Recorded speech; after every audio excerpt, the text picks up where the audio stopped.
ಅವರ ಸಮಯದಲ್ಲಿ ದಿನಕರಿಯರು ಪರಿಶುದ್ಧಾತ್ಮದಿಂದ ವಾಕ್ಯವನ್ನು ಹೇಳ್ತಾರೆ. ಎಲ್ಲರೂ ಜಾಗೃತವಾಗಿದ್ದು ಕೇಳ್ರಿ. ಎಲ್ಲರೂ ಎದ್ದು ನಿಂತ್ಕೊಳ್ರಿ, ಒಂದು ನಿಮಿಷ ಎಲ್ಲರೂ ಎದ್ದು ನಿಂತ್ಕೊಳ್ರಿ.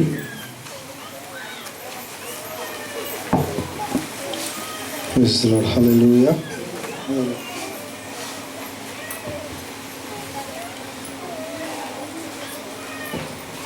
ಹಾಲೆಲೂಯಾ. ಸ್ತೋತ್ರ ದೇವ, ಸ್ತೋತ್ರ ದೇವ, ಸ್ತೋತ್ರ ದೇವ.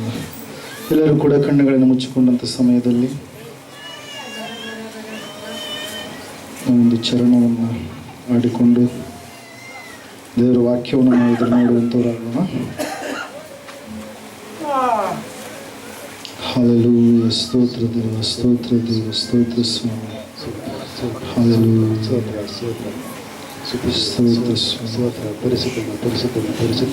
ಸಾವಿರಾರು ಚಿನ್ನ ಬೆಳ್ಳಿ ನಾಣ್ಯಕ್ಕಿಂತಲೂ ಮುತ್ತು ರತ್ನಕ್ಕಿಂತಲೂ ನನಗೆ ದೇವರ ವಾಕ್ಯವು ಅತಿ ಪ್ರಿಯವಾಗಿದೆ. ನನಗೆ ದೇವರ ವಾಕ್ಯವು ಅತಿ ರಮ್ಯವಾಗಿದೆ. ಸಾವಿರಾರು ಚಿನ್ನ ಬೆಳ್ಳಿ ನಾಣ್ಯಕ್ಕಿಂತಲೂ ಮುತ್ತು ರತ್ನಕ್ಕಿಂತಲೂ ನನಗೆ ದೇವರ ವಾಕ್ಯವು ಅತಿ ಪ್ರಿಯವಾಗಿದೆ. ನನಗೆ ದೇವರ ವಾಕ್ಯವು ಅತಿ ರಮ್ಯವಾಗಿದೆ. Hallelujah, hallelujah, hallelujah, hallelujah, hallelujah, hallelujah, hallelujah, hallelujah, hallelujah, hallelujah, hallelujah, hallelujah, hallelujah, hallelujah, hallelujah, hallelujah, hallelujah, hallelujah, hallelujah, hallelujah. ಸಾವಿರಾರು ಚಿಂತೆ ದುಃಖ ಕಷ್ಟ ಬಂದರು, ಎಂತ ಕಷ್ಟ ಬಂದರು ನನಗೆ ದೇವರ ವಾಕ್ಯವು ಚೈತನ್ಯ ನೀಡುತ್ತೆ. ನಾನು ಬಿದ್ದು ಹೋಗದಂತೆ ನನ್ನ ಎತ್ತಿ ಹಿಡಿಯುತ್ತೆ. ಸಾವಿರಾರು ಚಿಂತೆ ದುಃಖ ವ್ಯಾಧಿ ಇದ್ದರು, ಎಂತ ಕಷ್ಟ ಬಂದರು ನನಗೆ ದೇವರ ವಾಕ್ಯವು ಚೈತನ್ಯ ನೀಡುತ್ತೆ. ನಾನು ಬಿದ್ದು ಹೋಗದಂತೆ ನನ್ನ ಎತ್ತಿ ಹಿಡಿಯುತ್ತೆ. Hallelujah, hallelujah, hallelujah, hallelujah, hallelujah, hallelujah, hallelujah, hallelujah, hallelujah, hallelujah. ಸಾವಿರಾರು ವೈರಿಗಳು ಮುಕ್ತಿ ಬಂದರು, ಆಪತ್ತು ತಂದರು ನನಗೆ ದೇವರ ವಾಕ್ಯವು ಜಯದ ದಾರಿ ತೋರುತ್ತೆ. ನನ್ನ ವೈರಿಯ ಮುಂದೆ ಸೋಲದಂತೆ ನನ್ನ ನಡೆಸುತ್ತೆ. ಸಾವಿರಾರು ವೈರಿಗಳು ಮುಕ್ತಿ ಬಂದರು, ಆಪತ್ತು ತಂದರು ನನಗೆ ದೇವರ ವಾಕ್ಯವೋ ದಾರಿ ತೋರುತ್ತೆ. ನನ್ನ ವೈರಿಯ ಮುಂದೆ ಸೋಲದಂತೆ ನನ್ನ ನಡೆಸುತ್ತೆ.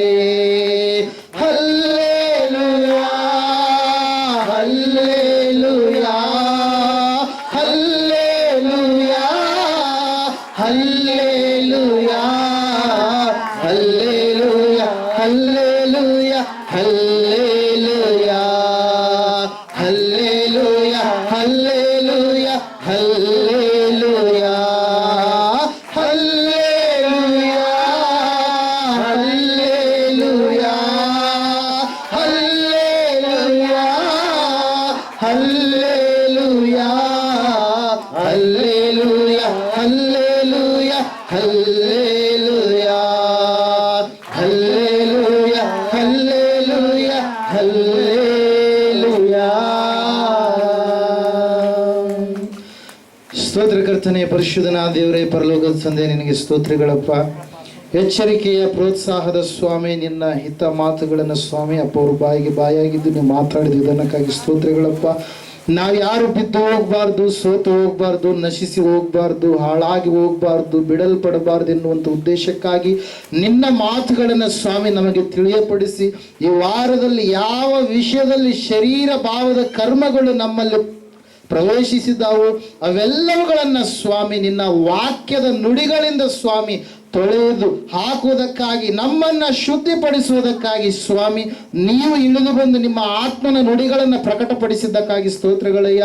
ಮುಂದಿರತಕ್ಕಂಥ ವಾಕ್ಯ ಸಂದೇಶ ಭಾಗವನ್ನೆಲ್ಲ ಸ್ವಾಮಿ ನಿನ್ನ ಕರಗಳಲ್ಲಿ ನಾವು ಒಪ್ಪಿಸಿಕೊಡುವಾಗ ದೇವರೇ, ನಿನ್ನ ನಾಮದ ಮಹಿಮೆಗೋಸ್ಕರವಾಗಿ, ನಿನ್ನ ಘನತೆಗೋಸ್ಕರವಾಗಿ ಸ್ವಾಮಿ ಕರ್ತನೆ, ನಾವೆಲ್ಲರೂ ಒಳ್ಳೆಯ ನಂಬಿಕೆಯ, ಒಳ್ಳೆಯ ವಿಧೇಯತೆಯ, ಒಳ್ಳೆಯ ಪ್ರೀತಿಯ ಜೀವಿತವನ್ನ ಜೀವಿಸ್ಲಿಕ್ಕಾಗುವಂತೆ, ನಿನಗೆ ಮೆಚ್ಚುಗೆಯಾಗಿರುವ ಮಕ್ಕಳಾಗಿ ನಡೀಲಿಕ್ಕಾಗುವಂತೆ, ನಿನ್ನ ಮಾತುಗಳನ್ನು ಕೈಕೊಂಡು ನಡೆಯುವ ಮಕ್ಕಳಾಗುವಂತೆ ನಮ್ಮೆಲ್ಲರನ್ನ ಅಣಿಗೊಳಿಸಿ, ಸಿದ್ಧಪಡಿಸಿ, ನಡೆಸಿ, ಎಲ್ಲಾ ವಿಧದಲ್ಲಿ ಶಾಂತಿ, ಸಮಾಧಾನ, ಆರೋಗ್ಯವನ್ನು ದಯಪಾಲಿಸಿ ನಡೆಸಿ ಕರ್ತನೆ, ಕೇಳುವಂತ ಕಿವಿಗೆ ಮುಟ್ಟುವ ಬುದ್ಧಿವಾದವು ಒನ್ನಿನ ಮುರುವಿಗೂ ಸಮಾನವು ಎಂಬುದಾಗಿ ನಿನ್ನ ವಾಕ್ಯದಲ್ಲಿ ಹೇಳುವ ಹಾಗೆ ಕರ್ತನೆ, ಕೇಳಿಸಿಕೊಳ್ಳುವಂತ ವಾಕ್ಯಗಳನ್ನ ಗ್ರಹಿಸಿಕೊಳ್ಳುವಂತ ಹೃದಯವನ್ನ, ಅದರ ಪ್ರಕಾರವಾಗಿ ನಡೆಯುವಂತ ಒಳ್ಳೆಯ ಮನಸ್ಸನ್ನು ಸ್ವಾಮಿ ಪ್ರತಿಯೊಬ್ಬರಿಗೂ ಅನುಗ್ರಹಿಸಿ, ಕರುಣಿಸಿ, ನಡೆಸಿ, ಸಮೀಪದಲ್ಲಿಯೂ ದೂರದಲ್ಲಿಯೂ ಕರ್ತನಿನ ವಾಕ್ಯವನ್ನು ಕೇಳುವಂತವರೆಲ್ಲರನ್ನ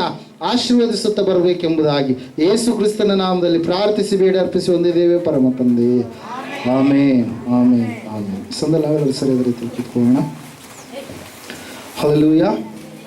ದೇವರ ನಾಮಕ್ಕೆ ಮಹಿಮೆ ಉಂಟಾಗಲಿ, ದೇವರ ನಾಮಕ್ಕೆ ಸ್ತೋತ್ರ ಉಂಟಾಗಲಿ.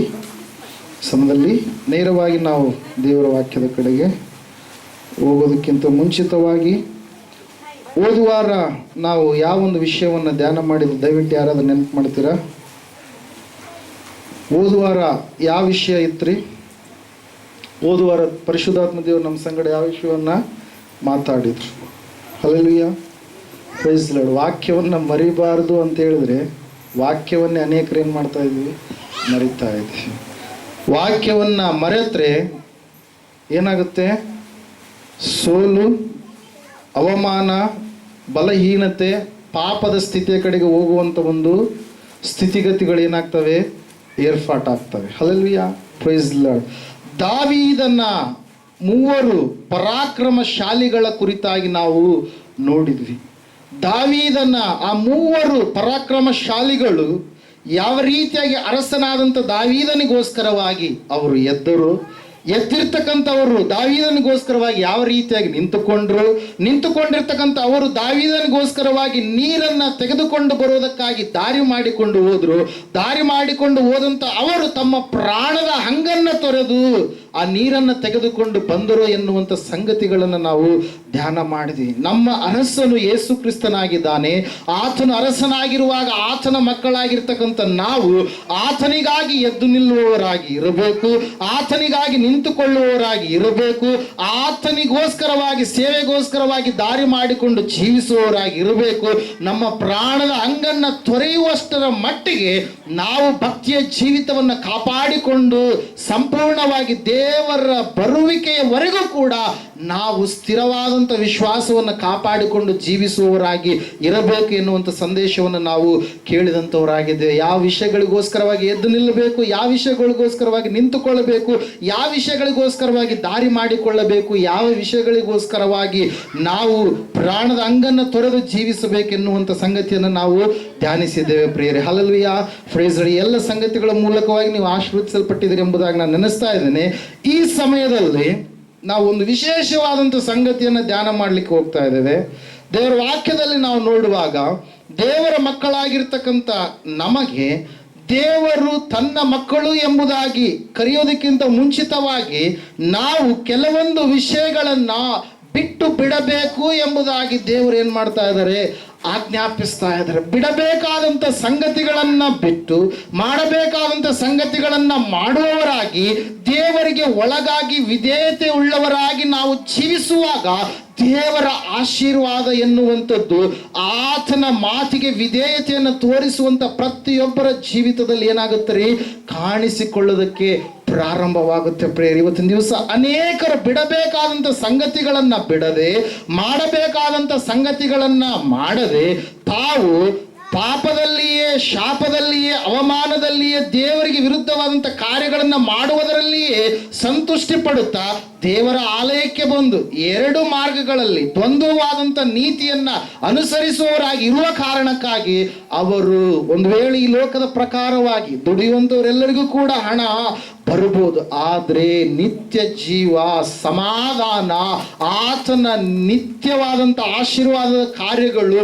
ಹೊಂದಿಕೊಳ್ಳೋದಕ್ಕೆ ಸಾಧ್ಯ ಆಗೋದಿಲ್ಲ ಪ್ರೇರೆ. ಅದಕ್ಕಾಗಿ ಇವತ್ತಿನ ದಿವಸ ನಾವು ಧ್ಯಾನ ಮಾಡ್ಲಿಕ್ಕೆ ಹೋಗ್ತಾ ಇದ್ದೇವೆ. ಈ ಲೋಕದಲ್ಲಿ ನಾವಿರುವಾಗ ದೇವರ ವಾಕ್ಯ ಸ್ಪಷ್ಟವಾಗಿ ತಿಳಿಸ್ತಾ ಇದೆ ಪ್ರೇರೆ, ನೀವು ಕೆಲವೊಂದು ವಿಷಯಗಳನ್ನ ಬಿಡುವವರಾಗಿ ಇರಬೇಕು. ಬಿಡಲಾರದೆ ಅದೇ ಅವುಗಳನ್ನ ಮಾಡುವವರಾಗಿ ನೀವಿದ್ರೆ ಖಂಡಿತವಾಗಿ ಆ ವಿಷಯಗಳು ನಿಮ್ಮ ಜೀವಿತದಲ್ಲಿ ಶಾಪವನ್ನ ಬರಮಾಡಿಕೊಳ್ಳಂತ ಒಂದು ಸ್ಥಿತಿಯ ಕಡೆಗೆ ನಿಮ್ಮನ್ನ ನಡೆಸುವುದು ಮಾತ್ರವಲ್ಲದೆ, ನಿಮ್ಮನ್ನ ಬಲಹೀನರಾಗಿ ಕುಗ್ಗಿಸುವಂತ ಸ್ಥಿತಿಯ ಕಡೆಗೆ ನಿಮ್ಮನ್ನ ಏನ್ ಮಾಡುತ್ತೆ, ಜಾರಿ ಮಾಡಿ ಅವುಗಳನ್ನು ತೆಗೆದುಕೊಂಡು ಹೋಗುವಂತ ಸ್ಥಿತಿಯ ಕಡೆಗೆ, ನಿಮ್ಮನ್ನು ಸಂಪೂರ್ಣವಾಗಿ ನಾಶನದ ಸ್ಥಿತಿ ಕಡೆಗೆ, ಬಲಹೀನತೆ ಸ್ಥಿತಿ ಕಡೆಗೆ ನಿಮ್ಮನ್ನು ಏನ್ ಮಾಡುತ್ತೆ, ಅದು ನಡೆಸುವಂಥದ್ದಾಗಿದೆ ಪ್ರೇರ. ಅದಕ್ಕಾಗಿ ಇವತ್ತಿನ ದಿವಸ ನಾವು ಯಾವುಗಳನ್ನು ಬಿಡಬೇಕು, ದೇವರ ಮಕ್ಕಳಾಗಿರ್ತಕ್ಕಂಥ ನಮ್ಮಲ್ಲಿ ಯಾವ ಸಂಗತಿಗಳು ಇರಲೇಬಾರದು ಎಂಬುದಾಗಿ ದೇವರು ಆಶೆ ಪಡ್ತಾ ಇದ್ದಾನೆ, ಇಷ್ಟಪಡ್ತಾ ಇದ್ದಾನೆ ಎಂಬುದಾಗಿ ಒಂದೊಂದಾಗಿ ಕೆಲವೊಂದು ಸಂಗತಿಗಳನ್ನು ನಾವು ನೋಡೋಣ. ಮೊಟ್ಟ ಮೊದಲನೇದಾಗಿ ಯೋಬನ ಪುಸ್ತಕ 11ನೇ ಅಧ್ಯಾಯ 14ನೇ ವಚನವನ್ನು ಓದಿಕೊಳ್ಳುವಾಗ ಅಲ್ಲಿ ವಾಕ್ಯ ಈ ರೀತಿಯಾಗಿ ಹೇಳ್ತಾ ಇದೆ, ಮೊಟ್ಟ ಮೊದಲನೇದಾಗಿ ಪಾಪವನ್ನ ನೀನು ಬಿಡಬೇಕು ಎಂಬುದಾಗಿ. ಓದ್ತೀರ? ಅಧರ್ಮವು 13ನೇ ವಚನದಿಂದ ಓದ್ರಿ. ನೀನಂತೂ ಮನಸ್ಸನ್ನು ದೇವರ ಕಡೆಗೆ ಕೈಗಳನ್ನ ಎತ್ತಿ, ಓಕೆ ಓದ್ರಿ. ಅಧರ್ಮವು ನಿನ್ನ ಕೈಯಲ್ಲಿದ್ದರೆ ಅದನ್ನ ದೂರ ಮಾಡಿಬಿಡು, ಅನ್ಯಾಯವು ನಿನ್ನ ಗುಡಾರಗಳಲ್ಲಿ ವಾಸಿಸದೆ ಇರಲಿ ಎಂಬುದಾಗಿ. ಇಲ್ಲಿ ವಾಕ್ಯ ಸ್ಪಷ್ಟವಾಗಿ ಹೇಳ್ತಾ ಇದೆ. ಏನಂತ ಹೇಳಂತಂದ್ರೆ, ಮೊಟ್ಟ ಮೊದಲನೇದಾಗಿ ಮನುಷ್ಯರಾಗಿರ್ತಕ್ಕಂಥ ನಾವು ಪಾಪವನ್ನ ನಾವು ಬಿಟ್ಟು ಬಿಡಬೇಕು. ಅಧರ್ಮ ಎಂಬುದಾಗಿ ನಾವು ನೋಡ್ತಾ ಇದ್ದೇವೆ. ಇಂಗ್ಲಿಷ್ ಬೈಬಲ್ ಟ್ರಾನ್ಸ್ಲೇಷನ್ ಮಾಡುವಾಗ ಅಲ್ಲಿ ಸಿನ್ ಎಂಬುದಾಗಿ, ಪಾಪವನ್ನ ಬಿಟ್ಟು ಬಿಡ್ರಿ ಎಂಬುದಾಗಿ, ನಿನ್ನ ಮನಸ್ಸನ್ನ ದೇವರ ಕಡೆಗೆ ತಿರುಗಿಸಿಕೊಂಡು ಆತನ ಕಡೆಗೆ ನಿನ್ನ ಕೈಗಳನ್ನ ಎತ್ತಿ ನೀನು ಅಧರ್ಮವನ್ನ ಬಿಟ್ಟು ಅನ್ಯಾಯವನ್ನ ನಿನ್ನ ಗುಡಾರಗಳಲ್ಲಿ ವಾಸಿಸದಂತೆ ನೀನು ನೋಡಿಕೋ ಎಂಬುದಾಗಿ ವಾಕ್ಯ ಹೇಳ್ತಾ ಇದೆ. ಹಲ್ಲೆಲೂಯಾ. ಫ್ರೆಂಡ್ಸ್, ಇಲ್ಲಿ ವಾಕ್ಯದಲ್ಲಿ ನಾವು ನೋಡುವಾಗ ಸತ್ಯವೇದ ಹೇಳ್ತಾ ಇದೆ ಪ್ರೇರೆ, ಅನೇಕ ಸಂಗತಿಗಳು ಮನುಷ್ಯರು ಮಾಡುತ್ತಾ ಪಾಪಿಗಳಾಗಿ ಜೀವಿಸುವವರಾಗಿರುವಾಗ ದೇವರು ಅವರಲ್ಲಿ ವಾಸ ಮಾಡೋದಕ್ಕೆ ಸಾಧ್ಯ ಇಲ್ಲ. ಮನುಷ್ಯರಿಂದ ದೇವರಿಂದ ಮನುಷ್ಯರನ್ನ ಅಗಲಿಸುವಂಥದ್ದು ಯಾವುದಾಗಿದೆ ರೀ? ಪಾಪ ಎನ್ನುವಂಥದ್ದು. ಮನುಷ್ಯರು ಮತ್ತು ದೇವರ ನಡುವೆ ಮಧ್ಯದಲ್ಲಿ ಯಾವುದು ಇದ್ದ ಕಾರಣಕ್ಕಾಗಿ ಅಗಲುವಿಕೆ ಎನ್ನುವಂಥದ್ದು ಬಂದಿದೆ ಪ್ರಿಯರೇ.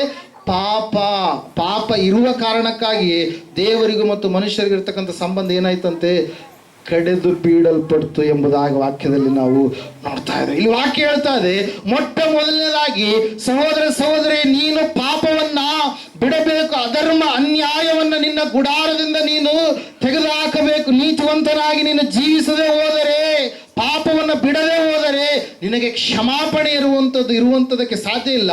ಪರಿಶುದ್ಧತೆಯನ್ನು ನೀನು ಹೊಂದಿಕೊಳ್ಳೋದಕ್ಕೆ ಸಾಧ್ಯ ಇಲ್ಲ. ಇಲ್ಲಿ ವಾಕ್ಯದಲ್ಲಿ ನಾವು ನೋಡ್ತಾ ಇದ್ದೇವೆ, ಸತ್ಯವೇದ ಹೇಳ್ತಾ ಇದೆ, ಪಾಪ ಅಂತಂದ್ರೆ ಏನು? ಅನೇಕರಿಗೆ ಪಾಪ ಏನಂತೇಳಿ ಗೊತ್ತಿರಲಾರ್ದಂಥ ಸ್ಥಿತಿಯಲ್ಲಿ ಜೀವಿಸ್ತಾ ಇದ್ದಾರೆ. ಮೊದಲನೇದಾಗಿ ಪಾಪ ಅಂದ್ರೆ ಏನ್ರಿ? ಆಜ್ಞಾತಿಕ್ರಮವೇ ಪಾಪ ಎಂಬುದಾಗಿ ವಾಕ್ಯ ಹೇಳುತ್ತೆ. ಹಲ್ಲೆಲೂಯಾ. Praise Lord. ಯಾವುದ್ರಿ ಪಾಪ? ದೇವರ ಮಾತನ್ನ ಕೇಳದೇ ಇರುವಂಥದ್ದು, ದೇವರ ಆಜ್ಞೆಯನ್ನು ಧಿಕ್ಕಾರ ಮಾಡುವಂಥದ್ದೇ ಪಾಪವಾಗಿದೆ. ನೀತಿಗೆ ವಿರುದ್ಧವಾಗಿರುವಂಥದ್ದೆಲ್ಲವೂ ಕೂಡ ಏನಾಗಿದೆ ಅಂತ ಹೇಳುತ್ತೆ ವಾಕ್ಯ, ಪಾಪವಾಗಿದೆ. ಒಳ್ಳೆಯದು ಮಾಡಬೇಕಂತೇಳಿ ಗೊತ್ತಿದ್ರು ಕೂಡ ಒಳ್ಳೆಯದನ್ನ ಮಾಡಲಾರದೆ ಇರುವಂಥದ್ದು ಕೂಡ ಪಾಪವೇ. ಪ್ರಾರ್ಥನೆ ಮಾಡಲಾರದೆ ಇರುವಂಥದ್ದು ಕೂಡ ಪಾಪವೇ ಹಲ್ಲೆಲೂಯಾ ನಂಬಿಕೆಗೆ ಯಾವುದು ಆಧಾರವಾಗಿಲ್ಲವೋ ಅದು ಕೂಡ ಪಾಪವೇ ಹಲ್ಲೆಲೂಯಾ. Praise lord. ವಾಕ್ಯದಲ್ಲಿ ನಾವು ನೋಡ್ತಾ ಇದ್ದೇವೆ ಅನೀತಿಯ ಕಾರ್ಯಗಳು, ಅಕ್ರಮದ ಕಾರ್ಯಗಳು ಏನಾಗಿದ್ದಾವೆ? ಪಾಪವಾಗಿದ್ದಾವೆ. ದೇವರ ಸ್ಥಾನದಲ್ಲಿ ಮತ್ತೊಬ್ಬರನ್ನ ತಂದಿಡುವಂಥದ್ದು, ವಿಗ್ರಹಾರಾಧನೆಯು ಏನಾಗಿದೆ? ಪಾಪವಾಗಿದೆ ಪ್ರಿಯರೇ. ಮಾಟ ಮಂತ್ರಗಳನ್ನು ಮಾಡಿಸುವಂಥದ್ದು, ಮಾಡುವಂಥದ್ದು ಏನಾಗಿದೆ? ಪಾಪವಾಗಿದೆ. ಹಲ್ಲೆಲೂಯಾ. ಕೋಪ ಅದು ಕೂಡ ಪಾಪವಾಗಿದೆ ಎಂಬುದಾಗಿ ನಾವು ವಾಕ್ಯದಲ್ಲಿ ನೋಡ್ತಾ ಇದ್ದೀವಿ. ಈ ಪಾಪದ ಕಾರ್ಯಗಳನ್ನ ನೀನು ಬಿಡಬೇಕಾಗಿದೆ. ಪಾಪವನ್ನ ಬಿಟ್ಟು ನೀನು ಸಂಪೂರ್ಣವಾಗಿ ದೇವರ ಬಳಿಗೆ ಬರಬೇಕಾಗಿದೆ. ಅದಕ್ಕಾಗಿ ಈ ಪಾಪಗಳು ಯಾವುದಿದಾವಲ್ವಾ ಇವುಗಳನ್ನು ನೀನು ಬಿಡಬೇಕು. ಹಲ್ಲೆಲೂಯಾ. ಅನೀತಿಯ ಕಾರ್ಯಗಳು, ಅಕ್ರಮದ ಕಾರ್ಯಗಳು, ದೇವರಿಗೆ ವಿರುದ್ಧವಾಗಿ ನಡೆಯುವಂಥ ಎಲ್ಲ ಕಾರ್ಯಗಳು, ದೇವರ ಸ್ಥಾನವನ್ನು ಇತರರಿಗೆ ಕೊಡುವಂಥ ಕಾರ್ಯಗಳು, ಮಾಟ ಮಂತ್ರ ತಂತ್ರ ಶಕ್ತಿಯ ಕಾರ್ಯಗಳ ಕಡೆಗೆ ಹೋಗುವಂಥದ್ದು, ಸತ್ತವರನ್ನು ವಿಚಾರಿಸುವಂಥ ಕಾರ್ಯಗಳು, ಇವೆಲ್ಲವುಗಳನ್ನ ಬಿಟ್ಟು ದೇವರ ಬಳಿಯಲ್ಲಿ ಸ್ಥಿರವಾಗಿ ನೀನು ನಿಲ್ಲುವಂತ ಮಗನಾಗಬೇಕು ಪ್ರಿಯರೇ. ಒಂದು ವೇಳೆ ನೀನು ಪಾಪವನ್ನ ಬಿಟ್ಟರೆ ಖಂಡಿತವಾಗಿ ದೇವರು ನಿನ್ಗೆ ಏನು ಕೊಡ್ತಾನಂತೆ? ಕ್ಷಮಾಪಣೆಯನ್ನು ಕೊಡ್ತಾನೆ. ಮೊದಲನೇ ಯೋಹಾನನ ಪತ್ರಿಕೆ 1ನೇ ಅಧ್ಯಾಯ 9ನೇ ವಚನವನ್ನು ಈ ಸಮಯದಲ್ಲಿ ಓದಿಕೊಳ್ಳೋಣ. ಹಲ್ಲೆಲೂಯಾ. ಒಂದ್ಸರಿ ಓದಿಕೊಳ್ಳೋಣ ಕ್ವಿಕ್ಕಾಗಿ.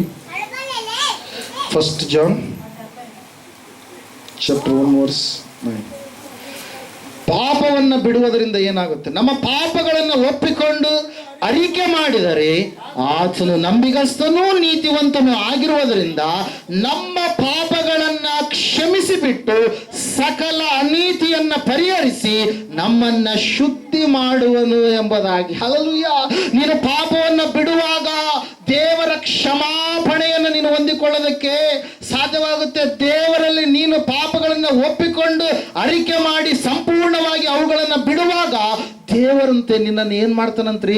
ಕ್ಷಮಿಸ್ತಾನೆ ಎಂಬುದಾಗಿ. ಹಲ್ಲೆಲೂಯಾ. ಪಾಪದ ಕಾರ್ಯಗಳು ಏನಾಗಿದೆ ಎಂಬುದಾಗಿ ನಿನಗೆ ಗೊತ್ತಿದೆ. ನೀನು ಮಾಡಿರ್ತಕ್ಕಂಥ ಪ್ರತಿಯೊಂದು ಅನ್ಯಾಯ, ಪಾಪ, ಅಕ್ರಮ ಕಾರ್ಯಗಳೆಲ್ಲವನ್ನ ದೇವರ ಮುಂದೆ ನೀನು ಒಪ್ಪಿಕೊಂಡು ಸಂಪೂರ್ಣವಾಗಿ ಅವುಗಳನ್ನು ಬಿಟ್ಟರೆ ದೇವರು ನಿನ್ನನ್ನು ಏನ್ ಮಾಡ್ತಾನೆ? ಕ್ಷಮಿಸ್ತಾನೆ. ಕ್ಷಮಾಪಣೆಯನ್ನ ದೇವರು ನಿನಗೆ ಏನ್ ಮಾಡ್ತಾನ್ರಿ? ಒದಗಿಸಿ ಕೊಡ್ತಾನೆ ಪ್ರಿಯರೇ. ಅದಕ್ಕಾಗಿ ನಾವು ನೋಡ್ತಾ ಇದ್ದೇವೆ ಪ್ರಿಯರೇ, ಕೇವಲ ಕ್ಷಮಾಪಣೆ ಮಾತ್ರ ಅಲ್ಲ, ಮತ್ತೆ ಆತನ ಏನ್ ಕೊಡ್ತಾನಂತೆ? ಸಕಲ ನೀತಿಯನ್ನ ಪರಿಹರಿಸಿ ನಮ್ಮನ್ನ ಶುದ್ಧಿ ಮಾಡ್ತಾನೆ. ಪರಿಶುದ್ಧರನ್ನಾಗಿ ದೇವರು ಏನ್ ಮಾಡ್ತಾನೆ? ಮಾರ್ಪಡಿಸ್ತಾನೆ ಪ್ರಿಯರೇ. ಹಲ್ಲೆಲೂಯಾ. ಒಂದು ಮುಸುರೆಯಲ್ಲಿ ಇರ್ತಕ್ಕಂಥ ಏನಂತ ಹೇಳ್ತೀಯ ಆ ಪಾತ್ರೆಗಳು, ಮುಸುರೆ ತುಂಬಿರ್ತಕ್ಕಂಥ ಆ ಪಾತ್ರೆಗಳು ಸ್ವಚ್ಛವಾಗಿ ಬದಲಾವಣೆ ಆಗಬೇಕಾದ್ರೆ ನೀವೇನು ಮಾಡಬೇಕು? ಮೇಲೆ ನೀರು ಹಾಕಿ ಮೇಲೆ ಕೈ ಹಿಂಗೆ ಅಳ್ಳಾಡಿಸಿ ಸುಮ್ಮನೆ ಬಿಟ್ಟು ಸೈಡ್ಗೆ ಇಟ್ಬಿಟ್ರೆ ಸ್ವಚ್ಛ ಆಗ್ತಾವ? ಏನಾಗ್ಬೇಕ್ರಿ? ಚೆನ್ನಾಗಿ ಅದನ್ನು ಏನು ಮಾಡಬೇಕು? ಮೊದಲು ಅದು ಒಣಗಿ ಹೋದಂಥ ಸ್ಥಿತಿಯಲ್ಲಿದ್ದರೆ ಅದಕ್ಕೆ ನೀರು ಹಾಕಬೇಕು. ನೀರು ಹಾಕಿದ ಮೇಲೆ ತೊಳೆಯುವಂಥದ್ದು ಇದಿರುತ್ತಲ್ವ, ಏನಂತೀರಿ ಅದು? ಸ್ಕ್ರಬ್ ಏನು? ಹಲ್ಲೆಲೂಯಾ. ಅದನ್ನು ತೆಗೆದುಕೊಂಡು ಸಂಪೂರ್ಣವಾಗಿ ಯಾವುದಾದ್ರೂ ಒಂದು ಡಿಟರ್ಜೆಂಟಲ್ಲಿ ನೀವೇನು ಮಾಡ್ತೀರಿ? ಅದನ್ನು ಸೋಪನ್ನು ಬಳಸಿ ನೀವೇನು ಮಾಡ್ತೀರಿ? ಸಂಪೂರ್ಣವಾಗಿ ಸ್ವಚ್ಛ ಮಾಡಿದ ಮೇಲೆ ಅದನ್ನು ಹಂಗೆ ಇಡ್ತೀರಾ? ಮತ್ತೆ ನೀರನ್ನು ತೆಗೆದುಕೊಂಡು ಏನು ಮಾಡ್ತೀರಿ? ನೀವು ಏನು ಮಾಡ್ತೀರಿ? ಶುದ್ಧಿ ಆಗುವವರೆಗೂ ಕೂಡ ಅದು ಸ್ಕ್ರಬ್ಬನ್ನು ಯೂಸ್ ಮಾಡಿ ಸಂಪೂರ್ಣವಾಗಿ ತೆಗೆದ ಮೇಲೆ ನೀರು ಹಾಕಿ ಮತ್ತೆ ಶುದ್ಧಿಗೊಳಿಸಿದ ಮೇಲೆ ಏನು ಮಾಡ್ತೀರಿ? ಅದನ್ನು ನೀವು ಸೈಡಿಗೆ ಎತ್ತಿಡ್ತೀರಿ. ಅದೇ ರೀತಿಯಾಗಿ ನಾವು ನೋಡ್ತಾ ಇದ್ದೇವೆ, ನಿನ್ನ ಮನಸ್ಸಿನ ಒಳಗಡೆ ಪಾಪ ಇರುವ ಕಾರಣಕ್ಕಾಗಿ ಆ ಪಾಪ ನಿನ್ನನ್ನು ಏನು ಮಾಡಿದೆ ರೀ? ಕಸದ ಸ್ಥಿತಿಯ ಕಡೆಗೆ. ಒಂದು ಮುಸುರೆ ಪಾತ್ರೆಗಳು ನೋಡೋದಕ್ಕೆ ಚಂದ ಕಾಣ್ತವ, ಅದರಂಗೆ ಆಗ್ಬಿಟ್ಟಿವಿ ನಾವು. ಹಲ್ಲೆಲೂಯಾ. ದೇವ್ರ ವಾಕ್ಯ ಹೇಳುತ್ತೆ, ಸತ್ಯವೇದ ಹೇಳುತ್ತೆ ಪ್ರಿಯರೇ, ಅದು ಶುದ್ಧಿಯಾಗಬೇಕಂತೇಳಿ ಯಾವ ರೀತಿಯಾಗಿ ನೀವು ಇಷ್ಟಪಡ್ತೀರೋ ನಿಮ್ಮ ಪಂಚಪಾತ್ರ ಬಟ್ಟಲಲ್ಲಿನ ಒಳಗಡೆ ಇರತಕ್ಕಂಥ ಆ ಒಂದು ವಿಷಯಗಳನ್ನು, ಸಂಗತಿಗಳನ್ನು ಕೂಡ ನೀವೇನು ಮಾಡಬೇಕು? ಶುದ್ಧಿ ಮಾಡ್ಕೊಳ್ಬೇಕು. ಹೊರಗಡೆ ಶುದ್ಧಿ ಮಾತ್ರವಲ್ಲ, ಒಳಗಡೆಯ ಶುದ್ಧಿ ಬಹಳ ಮುಖ್ಯ ಪ್ರಿಯರೇ. ಹಲ್ಲೆಲೂಯಾ. ಇಲ್ಲಿ ನಾವು ನೋಡ್ತಾ ಇದ್ದೇವೆ, ವಾಕ್ಯ ಹೇಳ್ತಾ ಇದೆ, ಸತ್ಯವೇದ ಹೇಳ್ತಾ ಇದೆ ಪ್ರಿಯರೇ, ಕ್ಷಮಾಪಣೆ ಹೊಂದಿದ ಮೇಲೆ ದೇವರು ನಿನ್ನನ್ನು ಪರಿಶುದ್ಧನನ್ನಾಗಿ ಆತನು ಮಾರ್ಪಡಿಸ್ತಾನೆ. ಅದಕ್ಕಾಗಿ ಮೊದಲನೇದಾಗಿ ನೀನು ಸಂಪೂರ್ಣವಾಗಿ ಪಾಪವನ್ನ ಒಪ್ಪಿಕೊಂಡು ಅರಿಕೆ ಮಾಡಿ ಅದನ್ನ ನೀನು ಬಿಡಬೇಕಂತೇಳಿ ವಾಕ್ಯ ಏನ್ ಮಾಡ್ತಾ ಇದೆ? ನಮಗೆ ತಿಳಿಸ್ತಾ ಇದೆ ಪ್ರಿಯರೇ. ಎರಡನೇದಾಗಿ ಈ ಸಮಯದಲ್ಲಿ ನಾವು ಯಾವುದನ್ನು ಬಿಡಬೇಕಾಗಿದೆ ಅಂತಂದ್ರೆ, ಕೀರ್ತನೆಗಳ ಪುಸ್ತಕ 37ನೇ ಕೀರ್ತನೆ 8ನೇ ವಚನದಲ್ಲಿ ನಾವು ನೋಡ್ತಾ ಇದ್ದೇವೆ, ನೀನು ಕೋಪವನ್ನ ಬಿಡಬೇಕಾಗಿದೆ. ಯಾವುದನ್ನ ಬಿಡಬೇಕಂತ ಹೇಳುತ್ತೆ ವಾಕ್ಯ? ಕೋಪವನ್ನ ಬಿಡಬೇಕು. ಒಂದ್ಸಾರಿ ವಾಕ್ಯವನ್ನು ಓದಿಕೊಳ್ಳೋಣ.